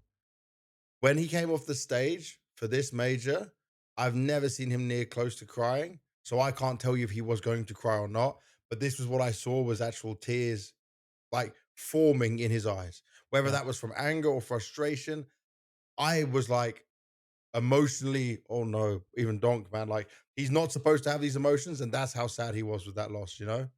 yeah. So it makes sense. Something has to change in it. People keep saying, like, oh, cut Chopper. And I'm thinking, why would you cut Chopper right now? Who would you replace Like, Chopper with? what? Yeah, like this is people are like bring Broomich. I'm like, you're not replacing Chopper. He's been in this Halley system for a long time. He's finally started to win him some trophies. He's got great players alongside him. That's the move we don't need to see happen. Like, calling for Chopper's head is not a smart decision. Not at all. No, I think So, you're right on that. But yeah, I honestly couldn't say. I feel like it's maybe leaning a little bit more towards Magic's getting cut, but I mhm. wouldn't say it's clear cut. The other one, we didn't have this listed here, but I wanted to go through with you, is the G2 stuff. So, Yep. Nell is the guy who reported all of this one. Normally, with Nell, he gets all his information about Falcons from the French people at Falcons, and that gives him like the extra insight. So he's always the first doing it. But he's pretty spot on. I'll say Nell's stuff is pretty banger. Now, already some Pius and Saw are coming in, right? So Hades is just on loan. So Taz is gone. That's already been announced. By the way, that was such a. I saw Taz still trying so hard at the major every game with all Yeah. the players, like trying to push for change, trying to people who want to hate on him for like not being a smarter coach or not do change, like not doing enough with the players he had. This guy was working damn hard on his even though it was the last event and he knew he was being kicked, he was giving his all. And that must have been such a shit situation for a legend of Counter Strike, by the way. Never disrespect Taz. You can say what you want from him as a coach, but this is a legend of the game since the early 1.6 days. Like he's been playing since the beginning. He's been winning titles in every version of the game. Yeah, I And think as you say, I agree. I mean, it's an incredible difficult thing. I've been, through it sometimes myself. When you're a coach, you have to kind of swallow the bad within you for the moment and try to pick yeah, up the pieces and find something positive, push people, even though you look at them and it's sort of like they've given up, and you have to kind of yeah, get the last out of them, because it's just one more game. This might be the last of it. Let's make sure we do the best until the very end and not give up yeah, early, because I think it's also very tough for the players to kind of feel motivated and driven, and push past the feeling that it doesn't matter what I do, this lineup is dead to some degree. Yeah. Um, so it's not only difficult for Taz, he also has pretty rough pieces to play with when everyone knows that the lineup is dead from the Yeah. very get go of the tournament. So And huge so respect. the report we have here for from Nell says G2 to bench Snacks, Hunter to take over IGL role, interest for ex Kaspersky or Kaspersky. Here is my Kaspersky. report. Following the departures of Nico and Monasi in April, G2 have been left in a tricky situation ever since in the midst of rebuilding. Taz was already let go. They got Sniper, Sunpass, and Saw as the coach. According to sources, G2 has decided to continue its evolution and should hand over the IGL role to Hunter. As a result, the current leader of the roster, Stacks, should be removed. With G2, the pole one, blah, blah, blah, we know that. To replace him, various are on the list, but another pole seems to be at the top of the list, ex Kaspersky, 18-year-old player from Finland, has very good performances overall. We need to see him there, but it says the poll isn't the only player on the list. However, as there are other possibilities open to G2, nothing's been finalized yet. I like Hunter going to IGL role. He has turned it down. He said this on a long interview we did on my personal YouTube channel. Yeah. Back in Yep. the, I think it was Copenhagen major, we filmed it. But he said G2 asked him multiple times to be IGL and he said no. Now he's looking to take it over, finally, if that's the case, if the reports are true. And that'll give them his ability and experience. He's been calling CT sides since Nico left anyway and been much more vocal. We've seen that. It's a good chance for him. It's a good opportunity, but like they need to hit some results quite early on. And like for me, they have a potential star players. Like Malbs has great potential. We know what he can do. Some Pius when he's on form is great, but I'm still missing an X factor player. Maybe this ex Kapersky guy can be it. Yeah, I mean, if I go back to the in-game leader part of Hunter, I think it's actually probably one of the better moves they can do. Hmm. Because I think in combination with Saw coming in, it's going to be, you know, a complete revamp of how they play, how they approach the game. I think Saw is going to come with a lot of his own kind of influence of how the game is run. So I think in that sense, comparably to having maybe Taz as the coach, it's going to be Yeah, a lot easier for Hunter to kind of take that reign with with having So as a coach from what I know of how he operates. So yeah, I think it's a good move. I think it it's I think Hunter, first of all, he's always been super capable of being in an in-game leader. I think he has a lot of leadership abilities, you know, just as a person, personality wise. He's definitely. super calm. He's a great guy. He's someone you listen to. Uh, he, yeah, I think he's just great, you know. And I think this is a role that will suit him, and I think that he can do a lot of good with it, and especially with growing into that in-game leading role with Saw, I think it's perfect for him. Yeah. And then bringing in some more firepower, like I don't know much about ex Kaspersky, or how do you pronounce it?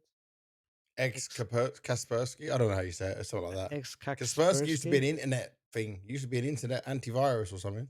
Yeah, No, that's no where he one got his no nickname one could from. even pronounce it back then. But yeah, I think if they find one of these players that can do it, and let's say even if this project and influence might, you know, not work out, maybe they could pick Magic Cup. Who knows? That's the in-game Ooh. leader. Ooh. Not sure I'm ready for that one yet, but we'll have to Okay. see. There's always um, a plan B in case, but I do think it will work with him as an in-game yeah, leader, and I think with Saw, I think we're gonna see a lot different G2, but I'm excited for it. I think it's gonna be a lot better. I'm just trying to get. is. Because we got to go on the Navi one as well. The Navi one. Yeah. So the rumors out there is I don't know who actually had this rumor. Is this rumor on HLTV as well? The JLIM There's a lot might of be out, different places that start to talk about it. or is this like some Reddit post? No, it was from KRL, the French streamer. I before Yeah. said like he doesn't get too many accurate, but he had some more that had come up recently. But I'm just gonna check. We've got so many tabs open now. Yeah. So it said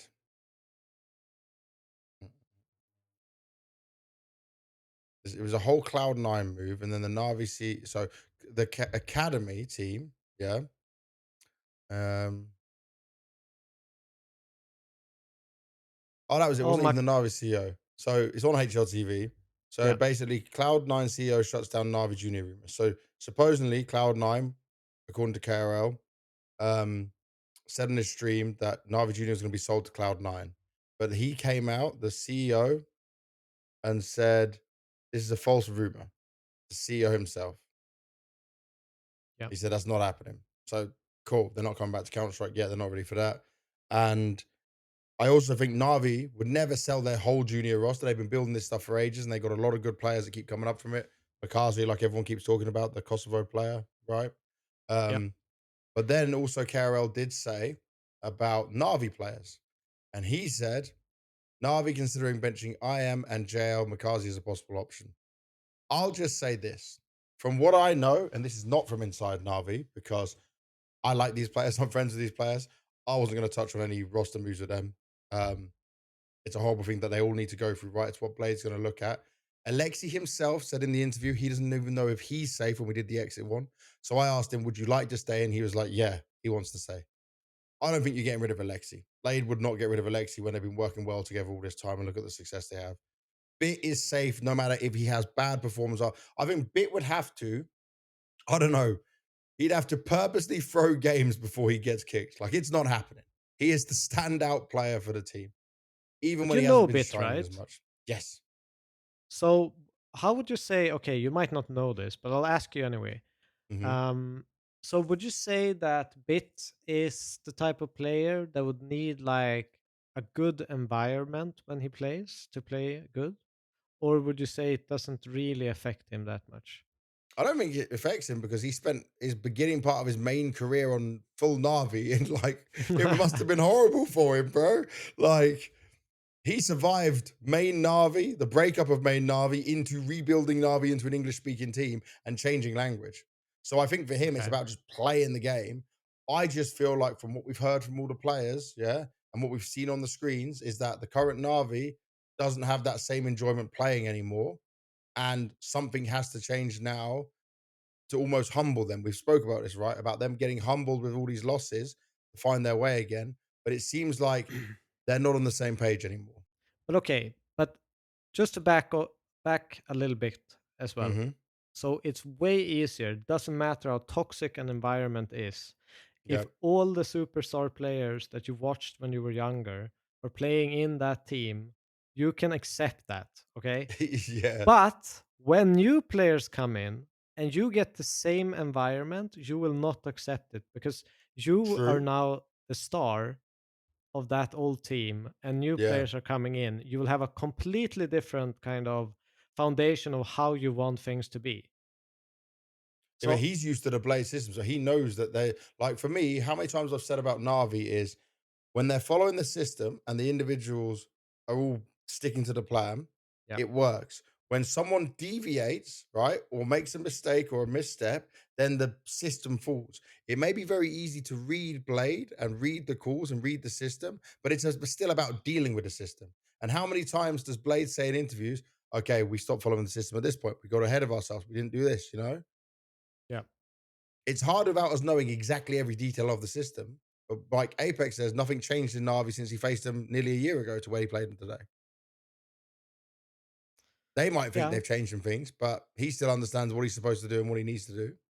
But I he mean, says it's very hard to sometimes play against. that can happen in teams.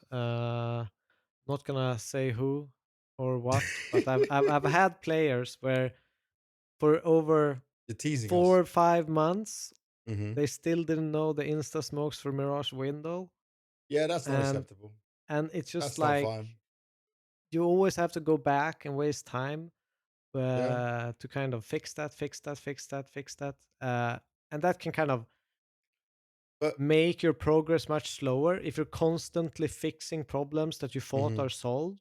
And I think But that that's it. A new problem Navi is happened every kind time of for in that Navi. spiral where, like, okay, but we haven't even made the system work yet. You're still fucking up on this. And then you're so focused on this that you're not doing the next steps, right? Yeah, So that's probably what kind of, bad circle, or what do you call it? Not a death spiral, but a something bad similar. Yeah, spiral. Uh, yeah. they're in this bad spiral essentially of consistently fixing small things and gaps in the system, and they can't really move the system upwards. And also, they're not getting the same individual output from the players they had, right? No, Like we've seen it on cameras. They're not enjoying the way they were playing with each other as much anymore. There's more of this disconnect, and that's why our CT sides are struggling more. We need to play for each other a bit more. But like KRL said that it's considering benching IM and JL. Yeah, did you I see JL's tweet, by the way? don't know what did you tweet. I think he tweeted himself in a face jersey. Yeah. He loves to troll and he knows how to get interactions. By the way, whenever he's done being a player, yeah, Yeah, this guy is going to fucking farm, stream, content, everything else. yeah. Yeah. But you And see, he's he got he he's got posted. aura He for did you see days. the tweet 18 hours Yeah, ago? yeah, yeah, yeah. Him in the face, Jesse. Like that. Smile on his face. Nice edit. No sponsors on there, so he doesn't get in trouble with Navi, but a good Yeah, edit. Very smart. But I'll say this, right? Imma's not the one that I've heard behind the scenes as a name that could be being replaced. I don't know. There could be maybe a jail change. He might even want that himself. But I know for a fact that like the one they were looking at is wonderful.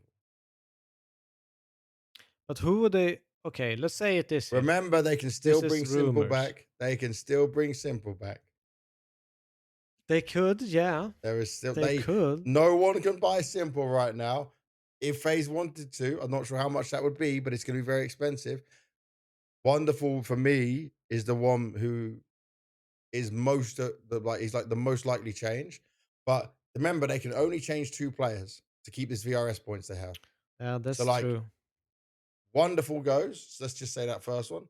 Then you need to find the second player in there. It's not going to be Bit. I hadn't heard of Imma, so could it be Alexi and JL? By the way, I have not heard anything of anyone say it's JL or Alexi, but it's more likely that JL could be because you bring that Makazi kid in. Yeah. I mean, it's going to be interesting. Obviously, I do think Navi needs two changes. I don't know. Most of it isn't even because of how they play. I just feel like they're just. It needs some new energy, man. It needs some new energy. Yeah, they look deflated, and they have been for the entire year, essentially. And we're still at the very beginning of all this, by the way. We are still all in the beginning of this. I'm just laughing because my dog was just on camera. I mean, she wants attention. Oh, It's she's dog been, time. This yeah, is the dog look at her. segment part of the podcast. Oh, Snowy. She had a We whole we month. should we should do this like with the two bowls. Who is leaving, JL or Alexi? She's just kissing my face now. Hello, hello. Want Oh, attention? Daddy's doing podcast. Yeah, look, podcast. everyone's gonna love this segment. This is gonna be everyone's favorite part of the whole podcast. She's just been sleeping up here. She's waiting for mummy to come home because she's missed us for a month. You want to do a bowl segment, Snow? We put two treats in the bowl and you have to choose one, and that's the player that's getting removed. That would be fun. Yeah. That would be fun. We'd like that. Honestly, next major, let's do a bowl segment pick'ems. Oh, bro, that could be diamond coin insta Yeah, because with how these obviously we go. don't have the sauce, man. No, We don't have it in us. It didn't work anymore, man. Is there any other roster? Oh yeah, just to finalize on the Navi thing. Yes, Navi need changes. I'm 100% sure they are making changes. From the information I've heard behind the scenes, it's wonderful. And then maybe someone else. Do you think they need two changes, or would you just do one? 100% too. I think Okay. it's very hard to change the mood of an entire team with making one change. I think that's just like putting blame every blame on one player, and that never works because Hmm. you're all part of it. But changing two, it's you're gonna change a lot. Like it's 40% of your team. A lot of different dynamics going to come in. I think a lot of people are going to show their best when two new players come in, comparably to one who kind of just settles into the new team and how Yeah. it was. So I'd say they definitely need two changes if they want to, progress. I guess. And McCarthy would fit role for role right with JL. That's what people say. I haven't actually watched that much Navi Junior. I have to admit, but he seems to be a full-on entry fragger. So I guess so. Yeah, that could be. And then like, because I don't think, like, why do people think him as a bad player? Why did he? I want to know why his name came up and like he's going to be the one that's going to be kicked. Let's look at stats from the majors. So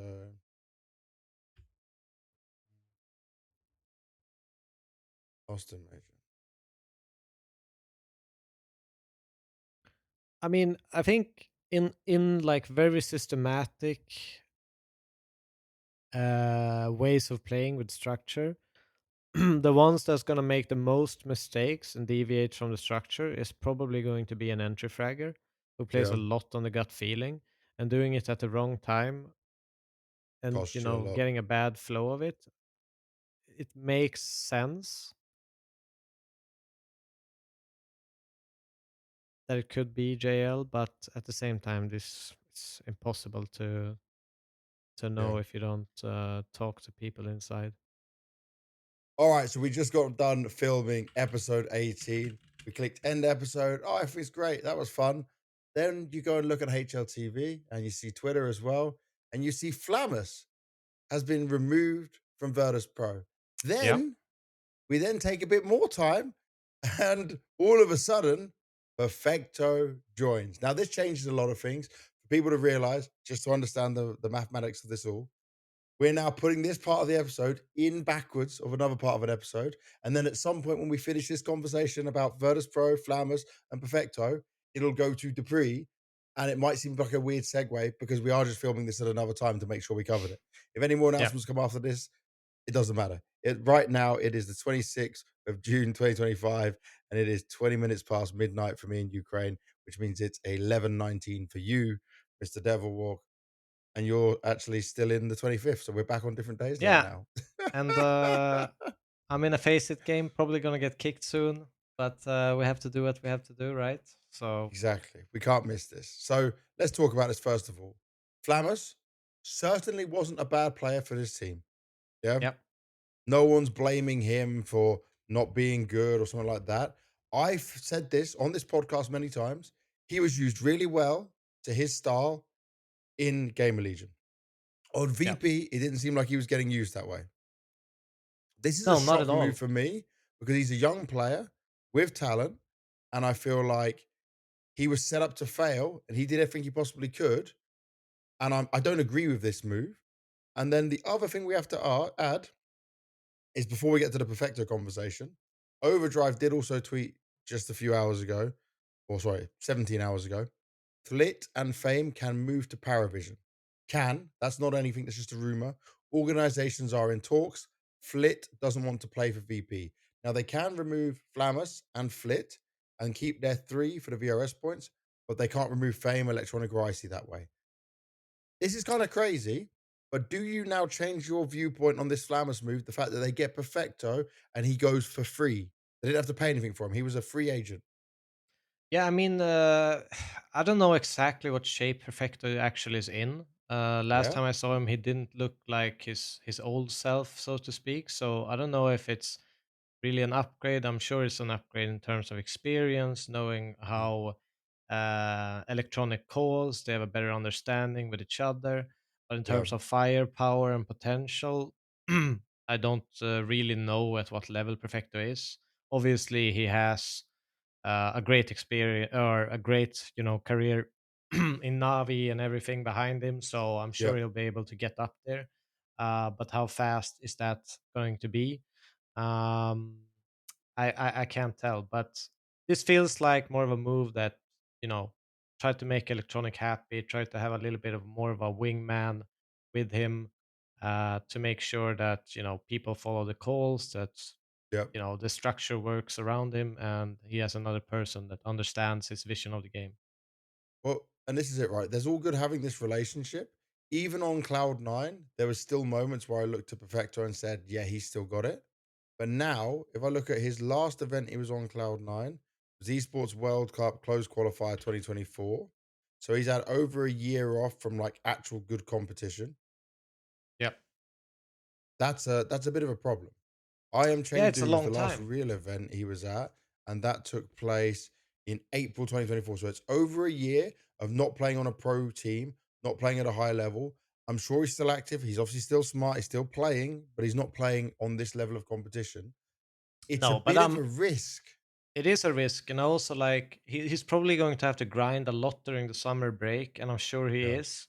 But how positive that actually is, I don't know. Mm. Considering, I've seen players do this before, where they just grind through an entire break time. They're just coming back. They think they're gonna smash everyone because they've kind of preemptively grinded, and they kind of lose Yeah. their mental in some sense because. Some players are not going to be grinding as much as him, and he's going to be on a Yeah. level or more prepared early on and have higher expectations than other people. So we'll see how that goes. If it becomes this thing where, you know he rages a lot more because of that, or isn't as Yeah. well rested as the other guys has to go into the season. I don't know, But the but that's thing just is, me, right? like, kind of spiraling away in my thoughts of how things could end up being. It's not like I think he's old because 25 is not old. And it's Yeah, not like I think he's a bad player. But I feel like yeah, you get Perfecto for free, great. But Flammers is a player you'd want to mold more or play with more for the future with the skills you've got, the mechanics you've seen him yeah. have. And that's my issue with this is like you I'm not sure if he's the right player you want to drop. Flit and Fame, okay, they've won a major with VP, they're long life VP players. But if Flit really wants to go, then this is yeah. Imagine if Flick goes and they just what they bring Flammers back from the bench, or maybe they made this move to make people happy, and then we'll say like, yeah, this is the team we want to stay with. This is Yeah, kind of crazy. I don't know. Maybe it's just like, let's see how it is. We still have Flamas. Maybe they don't have an intention of selling him. Maybe Yeah, he gets to work a little bit on his mental, because he's clearly affected by these 5 months in VP, and performance wise. So maybe he needs a break from it as well. Who knows?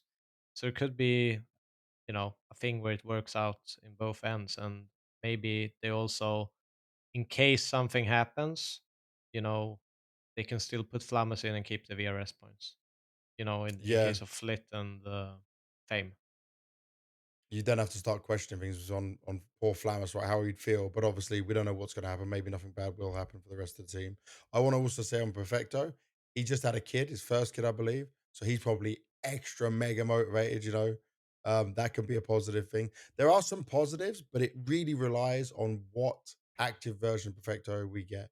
Is he going to Yeah. come back and be beast mode? Is he going to come back in better shape than we saw him in Cloud Nine times? Can he quickly level up? Because they will still have invites because they're placing as a team to big events.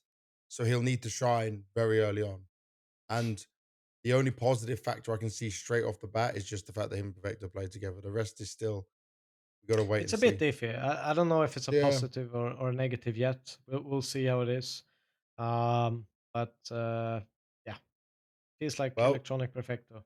They go Electronic hand in probably hand. wanted them in. Yeah, they're coming together, hand in hand. Electronic's hand on the Perfecto drill because Perfecto's name is to do with some drill Yeah. or some shit that he decided with all that. Either way, we came back just to film this special part. Devil can go back to face it, and you guys can enjoy us talking about dupreeh. So one more thing on like roster moves we'll get to before we talk about some tournament stuff. is Dupree announced his retirement from competition during the major, and like Dupree is a full legend. It's great to have him on the desk, by the way. He's been doing fantastic work there. He's obviously had two kids now as well. Um, he'll end with his last team being the little Falcon stint he had. Obviously, at the moment on Preezy before that as well. His Falcon stint was only a year, or just over a year, should I say? Um, it was less than a year actually in terms of actually playing, and he was on the bench for quite a long time. Um, but this is a guy who won the most majors of all time, 5 majors. Never MVP, but a consistently good player, great role player. Um, it's a huge loss to the community. There's so many players that want to chase what he's doing. Only Yep. Apex has got more notable trophies than him now with this major win. Yeah, I He's a think legend. he's an absolute legend. I think he's been, such a good player for such a long time. I even remember competing against him myself. Uh, always been that aggressive player, willing to go first, but having all kinds of things. Always a nice guy, super pleasant guy to be around. Even Orped at Um, one point. even Orped at one point. I'm not sure Like that is what he will be remembered for, but Bro, look at the consistency as well in the top 20. yeah, 18th, 2013, 16th, 2014, 12th, 2015, 10th, 2017, 5th, 2018, 16th, 2019, 9th, I 2020. remember when he was dubbed, with device, the double D's. Yeah, Um, yeah, yeah, yeah. yeah, they were a super strong duo, the double D's. Oh, yeah. So he never had a major MVP, but he's still got a ESL Pro League Season 7 Finals MVP and a Blast Pro Series Global Final MVP. That's He solid. did have a device in his team. Yeah, it's kind of hard at that point, right? It is kind of tough. It's like saying Messi never had a major MVP. Hey, don't say it. Could happen. I'm not saying it won't happen. I'm just saying Saivu and Rops are there. Yeah, yeah, it's true. Robs is gunning for MVP. He's just sat behind Zaiwu saying, "Come on, have a bad tournament. Drop this one for us, please." But obviously, the fact he won the last CS:GO major, I think, is very beautiful in that sense. 5 majors, all in CS:GO, 4 with Astralis, 1 with Vitality, all with Zonic. It's crazy. What a career! And bro, when he was on stage and he was crying, oh, I wish Freya hugged him. I wanted to hug him. I was watching that and I'm thinking, oh no, like he was getting me emotional, man. Yeah, Very I emotional. saw the clip. It was It was hard for him. yeah, It was so hard.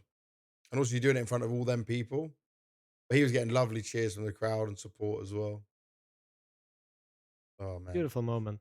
Absolute legend of the game. And he'll be able to spend some more time with us on the desk now, which is good.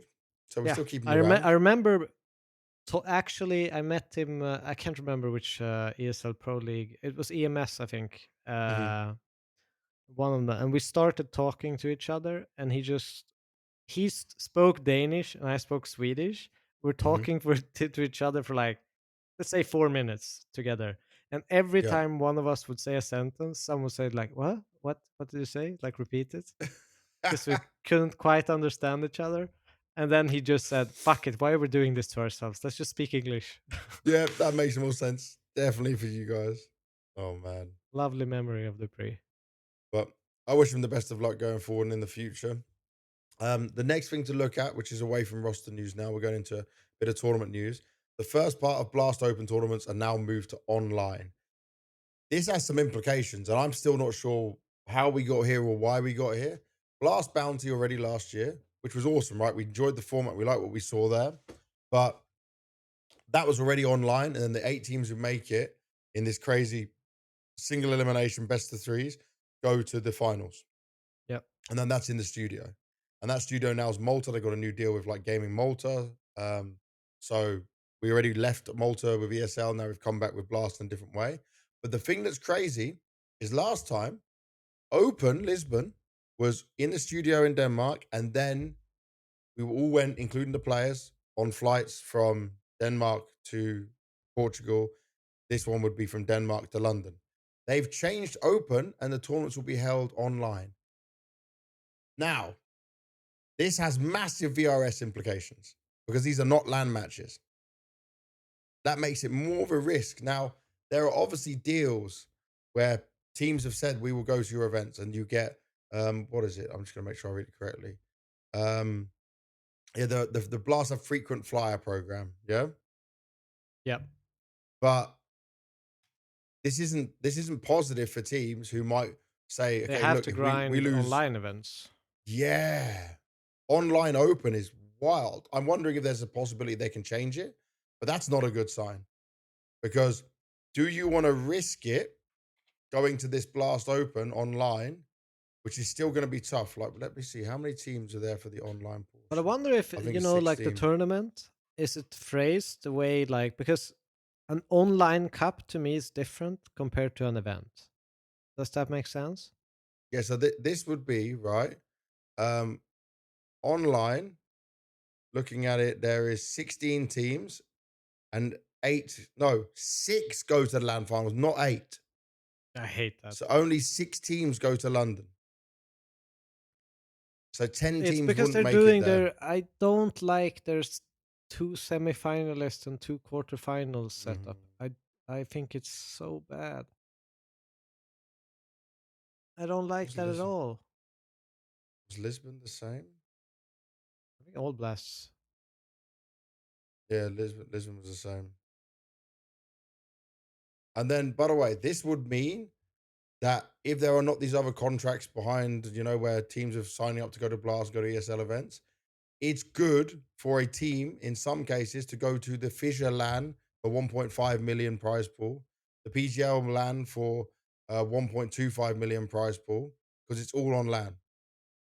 But And sorry, Fissure's only 1 million. I told the 1.5 is online cup, next it year. doesn't even matter if you do well in it because it doesn't have any prize money, right? Yeah. Well, no, there's some prize money. Even on the Uh, online stuff. yeah, because the teams that don't make it would get prize money. Okay. So the online open part would be after LAN finals, 7th to 8th get 10,000, 9th to 12th get 7,500, 13th to 16th get 5,000. So the money will help with that, but it's not solving the problem. So that is a bit of a risk because you've opened up like this Fissure and the other PGL events. People will be more interested in attending. Oh, well, Kind of crazy. What did so Messioso said teams knew for a while now, but Blast hit it in there barely. Blast Open Tournament now is group stage online. This means Blast has removed 24 LAN matches from their calendar, leaving only 5 playoff matches. This likely destroys the VRS value of the tournament as HLTV should now make the groups essentially an online closed qualifier, meaning it loses the prize money modifier from the group matches alongside the LAN value. Oh, yeah, oh. that's bad. And then this other guy, just his game's Jesper Larson says, yeah, the frequent flyer program better be very lucrative. An event's VRS impact is a direct function of a number of LAN matches offered much more so than the prize pool, which is the way Ooh. also worse in blast events. This change only devalues their own events' VRS relevance and increases the value of other events. Blast events are now close to irrelevant for VRS gain and should be on top of the list of tournaments to skip for top teams if the strategic decision is to secure a blast stage 3 qualifier for the major. That's Oh, actually insane. and then Messi also said, "Please delete this. I don't need other teams knowing this." Oh my lord! Someone at Blast must be making this a change now. There must there's got to be. I'm confused. I'm hella confused. They probably don't even know how much this actually No, impacted their surely VRS. they do. Sure, they've like Messi also said But they've spoken to teams like so they must. These guys must be talking. Or am I giving them too much credit? but then what? It doesn't really make sense Mm, because oh man, yeah, I think it's just. I mean, to some degree, I mean, I kind of want PGL to feel more important for all teams and all, like in some sense, just because they're new in the space. I've always liked them. They always treated me well, yeah. and all the teams that attended PGL events worked with PGL at some events. They've always been really, really good to work with, super chill guys. So, in that sense, for some kind of weird friendship vibe I have with them, I would love for them to have a little bit more of the Yeah, but community. this is crazy because ESL Pro League, remember, the first stage is online. Yeah.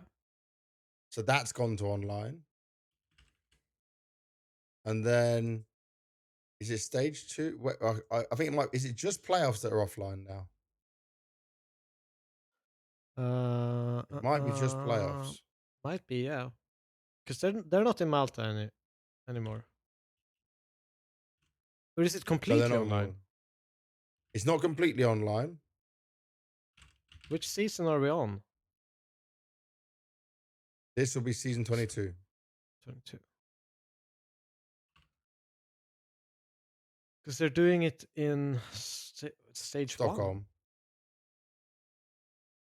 So stage one is online, right?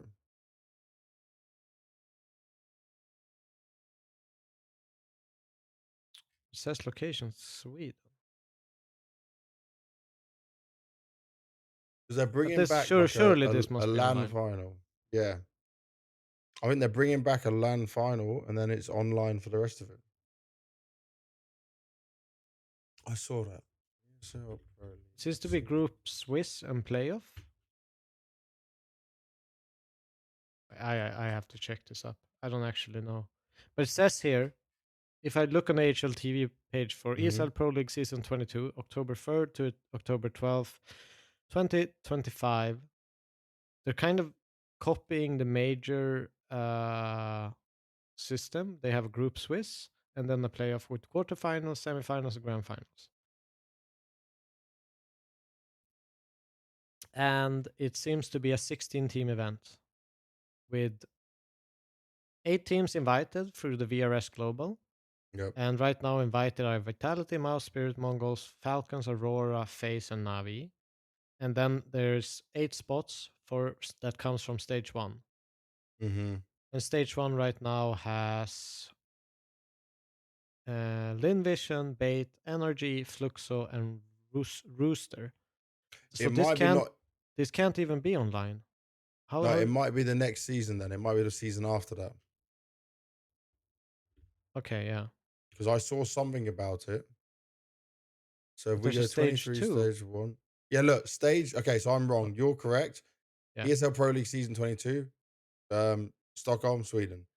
Season 23, first stage, online, says it here on HLTV. Okay. Second stage, online. And then LAN finals for 8 teams, All right, all right. starting in quarters. And they even having a third place decider. So that brings a lot of value, as in the top eight. Yeah, Because that's so all on land, third place decider. That's a great format. so actually having third place deciders instead of like show Mm-hmm. matches or something is actually valuable for the weight of the Everyone. tournament. Yep. And VRS. Yeah, for the VRS, right? But this is crazy, right? So that's more tournaments going to these online parts. So next year, even more online. It's great that the ESL Pro League still has qualifiers, but this decision from Blast is like, I don't understand it fully.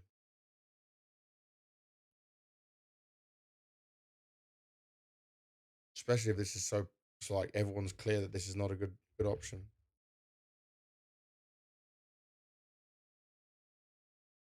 We'll have to wait and see how it goes.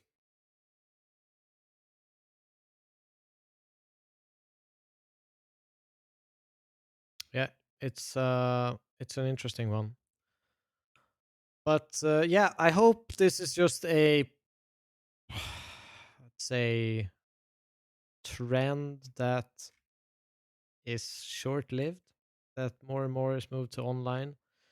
Um and yeah, I don't want everything to be online. We're losing the RMRs, we're losing group stage, we're losing so much emotions and feelings and big moments for smaller teams. Um, oh, I see the doggy in the background walking She's running around. around. Got distracted. I've got more notes on this as well. So Yeah. that same Jesper guy said, About what you wrote, I can see that on Bounty Online is already its own event on HTV and land spots as prize pool. That means it'll have minimum event weight of 0.143, which is calculated on Valve's GitHub, as if prize pool is $0. An absolute nightmare risk versus reward wise for higher ranked teams. There is close to no VRS points to gain unless you hit the semis as a top team. It's all risk and almost no reward. Lower ranked teams don't risk much participating, but also have very little reward. If you even upset a big team in the online stage, it'll be very low value win in terms of the start ranking gained. You will basically only get the head to head adjustment reward. And then Graham Macioso from Complexity says, yes, that is why I said the Open should also move to being split into the same $0 closed qualifier plus LAN event with full prize. Makes it very interesting event to participate in from a lot of angles.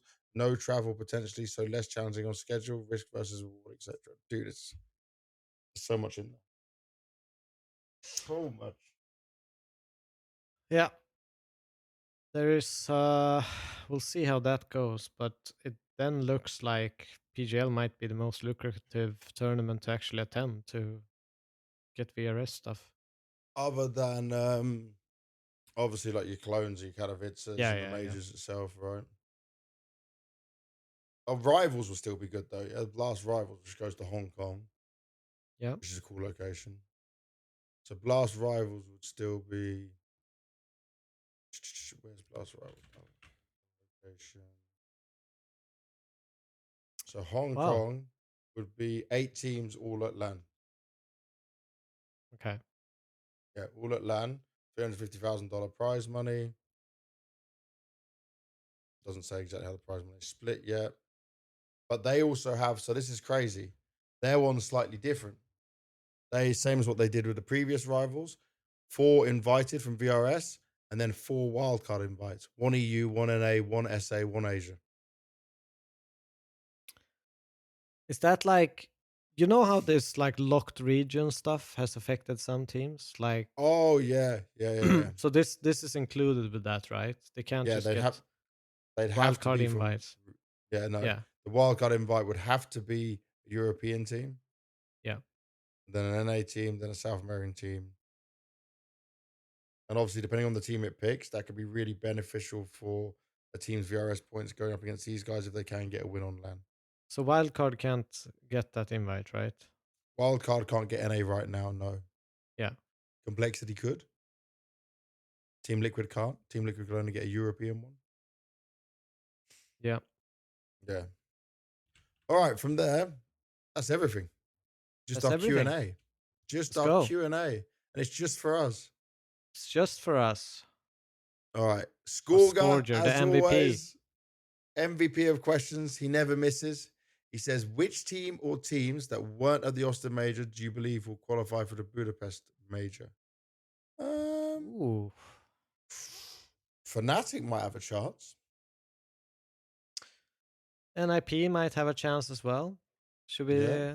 You'll take Fnatic. I'll say NIP. I think NIP are in a position where they can finally start grinding some VRS points. They didn't look bad when we saw them play on LAN. They looked competitive against some teams, so I think a little bit more time. I'm not saying they will be like competing for the title, but I think that if we could get like some of the teams that qualify for this major, I see NIP even right now being stronger than some of the teams that qualified. Yeah, definitely. Who else So is yeah. outside of like top 32 that might be interesting? Okay, which guest? Passion UA could also be an option. Okay, They we're continue to do well. yeah. Oh, you want to go next question? Next question? Yeah. Ah, Go well, on, read Passions it out. UA, 100%. They won Yeah. the glitched event as well, Yep. so You that's a good saw him. shout. Yeah, I met TC there for a quick hi. Did you ask him anything? Fuck, honestly, it was such a quick one. We were talking Swedish, and I just saw him. I was like, "What the fuck? Hey, man." Oh, you need to get some insight, man. You don't have your podcast brain on. Well, I mostly asked him about because there was these massive delays at the Yeah. event, like how it affected him, and he thought that Fnatic would win if I don't remember, because they didn't have to wait so long Yep. for they were the least affected by the delays, at least. Yep. Something along those lines. But they won anyways. Passions, so All that right. was Next essentially question. what Read they it told. out. Okay. Which guest was the most interesting, fun, or memorable to interview on a podcast? This is from Shadow Honta Dog. Hmm. Which guess was the most Um, interesting? I think it's oh, this is a really tough one, honestly. I think there's so many. I mean, how do you even how do you even categorize this? I mean, I think the biggest or memorable for me was probably like the Monacy one. It was the first Mhm. one. I was honestly a little bit starstruck and nervous going into that.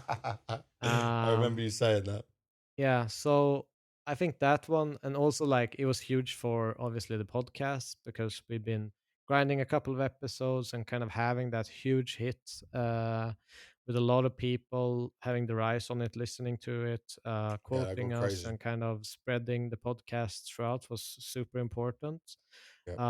But I'll also say that NQC one was really interesting for me because out of all guests, I already knew some things about them. NQC for me was very unknown, and I got to Yeah. kind of get to know someone in a new light that I hadn't before. So I'll probably say those two.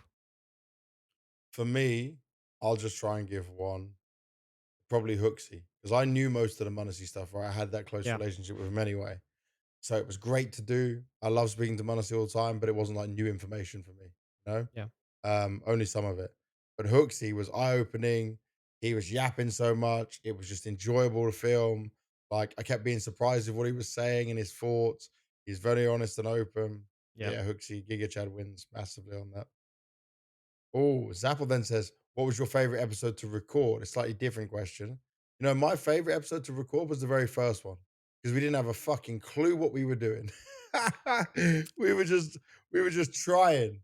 We just Yeah, came I together. remember I was like I remember being so stale. I don't think I showed that much personality in the It first was not the one same as you are because now. no. I think I tried to be a little bit too like broadcasty, trying to like, okay, we have a 20-second segment right now. You can only, get your point across, and then it was total silence. So I think But it we was even didn't hard for really get me. in line the first episode, even though it was Mhm. very fun. Yeah, it was a lot of learning. It was Yeah. chaotic. It was new for both of us. It was a bit stressful as well, but it made it the favorite. Oh, next one from Yosh says, "What made Devil Walk decide to coach BNE?"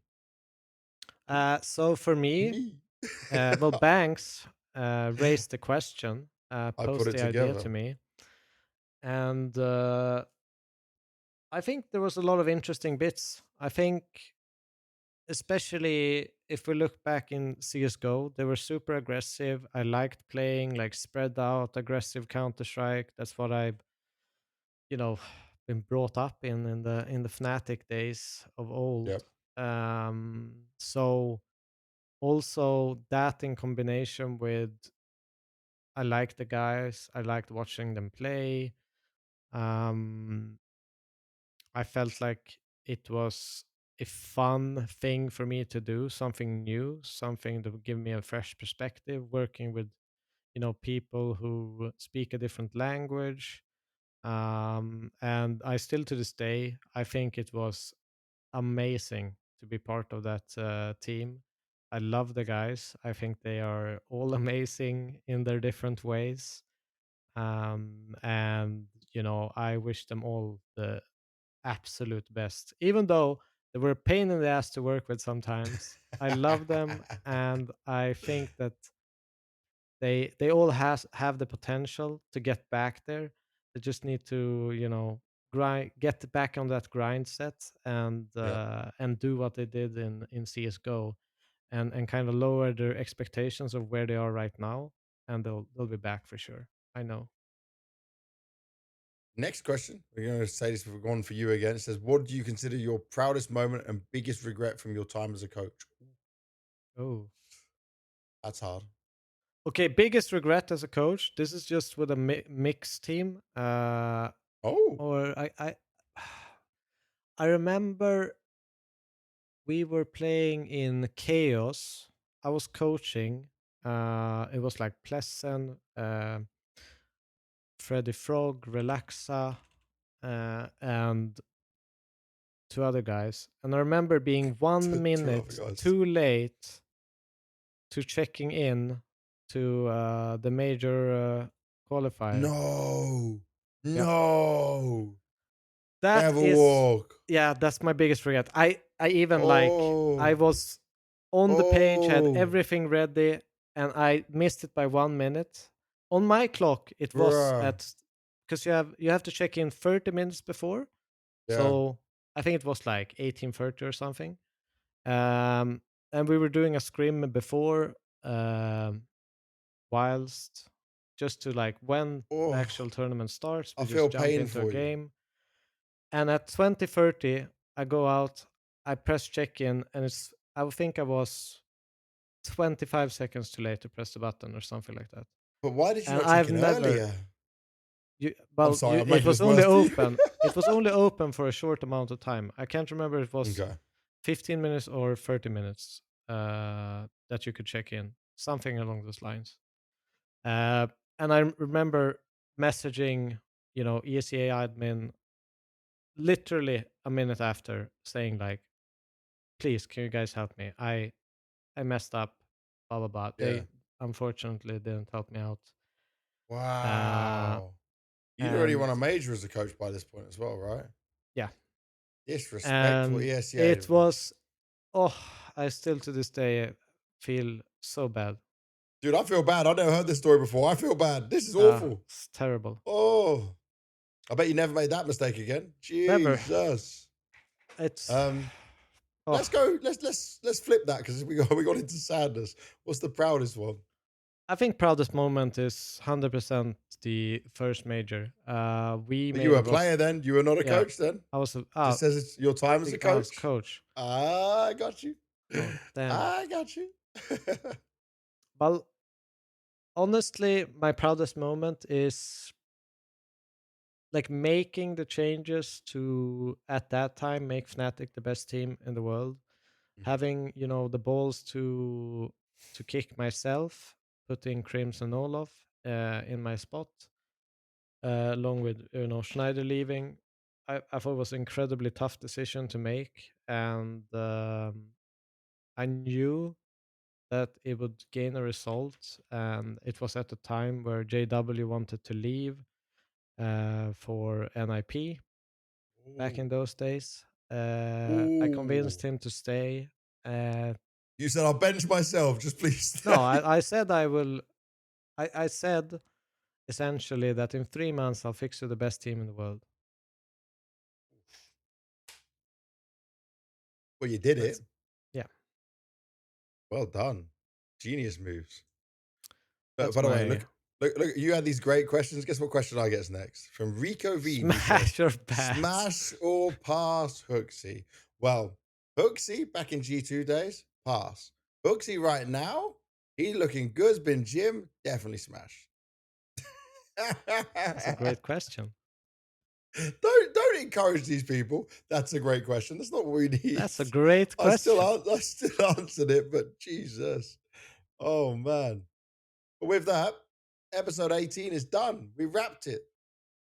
Thank you very much for everyone watching. I didn't tell Devil this at all, by the way. I've not said anything about this. We had so many people in person for the first time at any event. This has never happened. Never. At Austin Major, they were saying, I love the All About Counter podcast. I love your podcast with Devil. Like, I'm just walking through the hall and they're saying, like, we love your podcast. One guy's like, I watch every episode. I listen on Spotify. Dude, that means so much to me because I've never heard that. So there you go. Look, we're even getting love in person at events, Devil. It's happening. Well, that's how you know you made it then, I guess. That's amazing. No, but honestly, it's so encouraging. It makes, means the world to us. We've been grinding now for about 6 months, a little bit more than Yeah, 6 months, pumping out episodes, staying up late nights, and grinding. I think we would have still done it even if we had the same viewership as the first episode, but we Doesn't kind matter. of just want to make it better and better and better and hope help it grow. And I mean, you Yep. guys are the only part that makes it grow. So we love you for that, and thank you so much. Yep. Thank you, everyone, wherever you are in the world, for watching. Also, if you're watching on YouTube and I can see all the comments, just tell me what country you're watching from, like where you're watching from. Ooh. I'd love to know. But for everyone, as always, in case you don't know, in case you're watching on a different platform, we are out on YouTube, Apple Podcasts, Spotify, basically any audio platform that you would listen. We have got you covered. It's out every time. We don't miss on it. You can also go to allaboutcs.gg and get all the latest information, all the latest episodes there. Check out all the options of how you can watch, listen, and enjoy the podcast. We got a very special guest, maybe not on the next episode, but coming real Also, soon. Oh, also, oh, you know who fixed me a new chair? oh, yeah. You're spoiling it, but Banks yeah. is fixing me a new chair, He's everybody. not So gonna be on this everyone from the shit YouTube, anymore. this one will be gone on Monday. Oh, we have to wait. 100% can't film an episode before Monday now because Devil has to get his new chair fitted. But yeah, he'll finally be off that and actually be I'll able to sit in not be some the comfort. laughing stock anymore. Even my players love the way Hooksy reacted to your chair. Oh, it's amazing. I will miss that. We should just keep it as a relic in the background. I think that'd be cool. That'd be a good way to do it. Yeah, yeah. But either way, we're done. We're dusted for episode 18. As I already trying to say before Devil jumped in about the chair. Not maybe the next episode if we do a roster episode with all the shuffles, but very soon we're getting a member from Vitality joining us. Can't spoil who it is just yet, but stay tuned. See you on the next episode. Thanks for watching. Bye.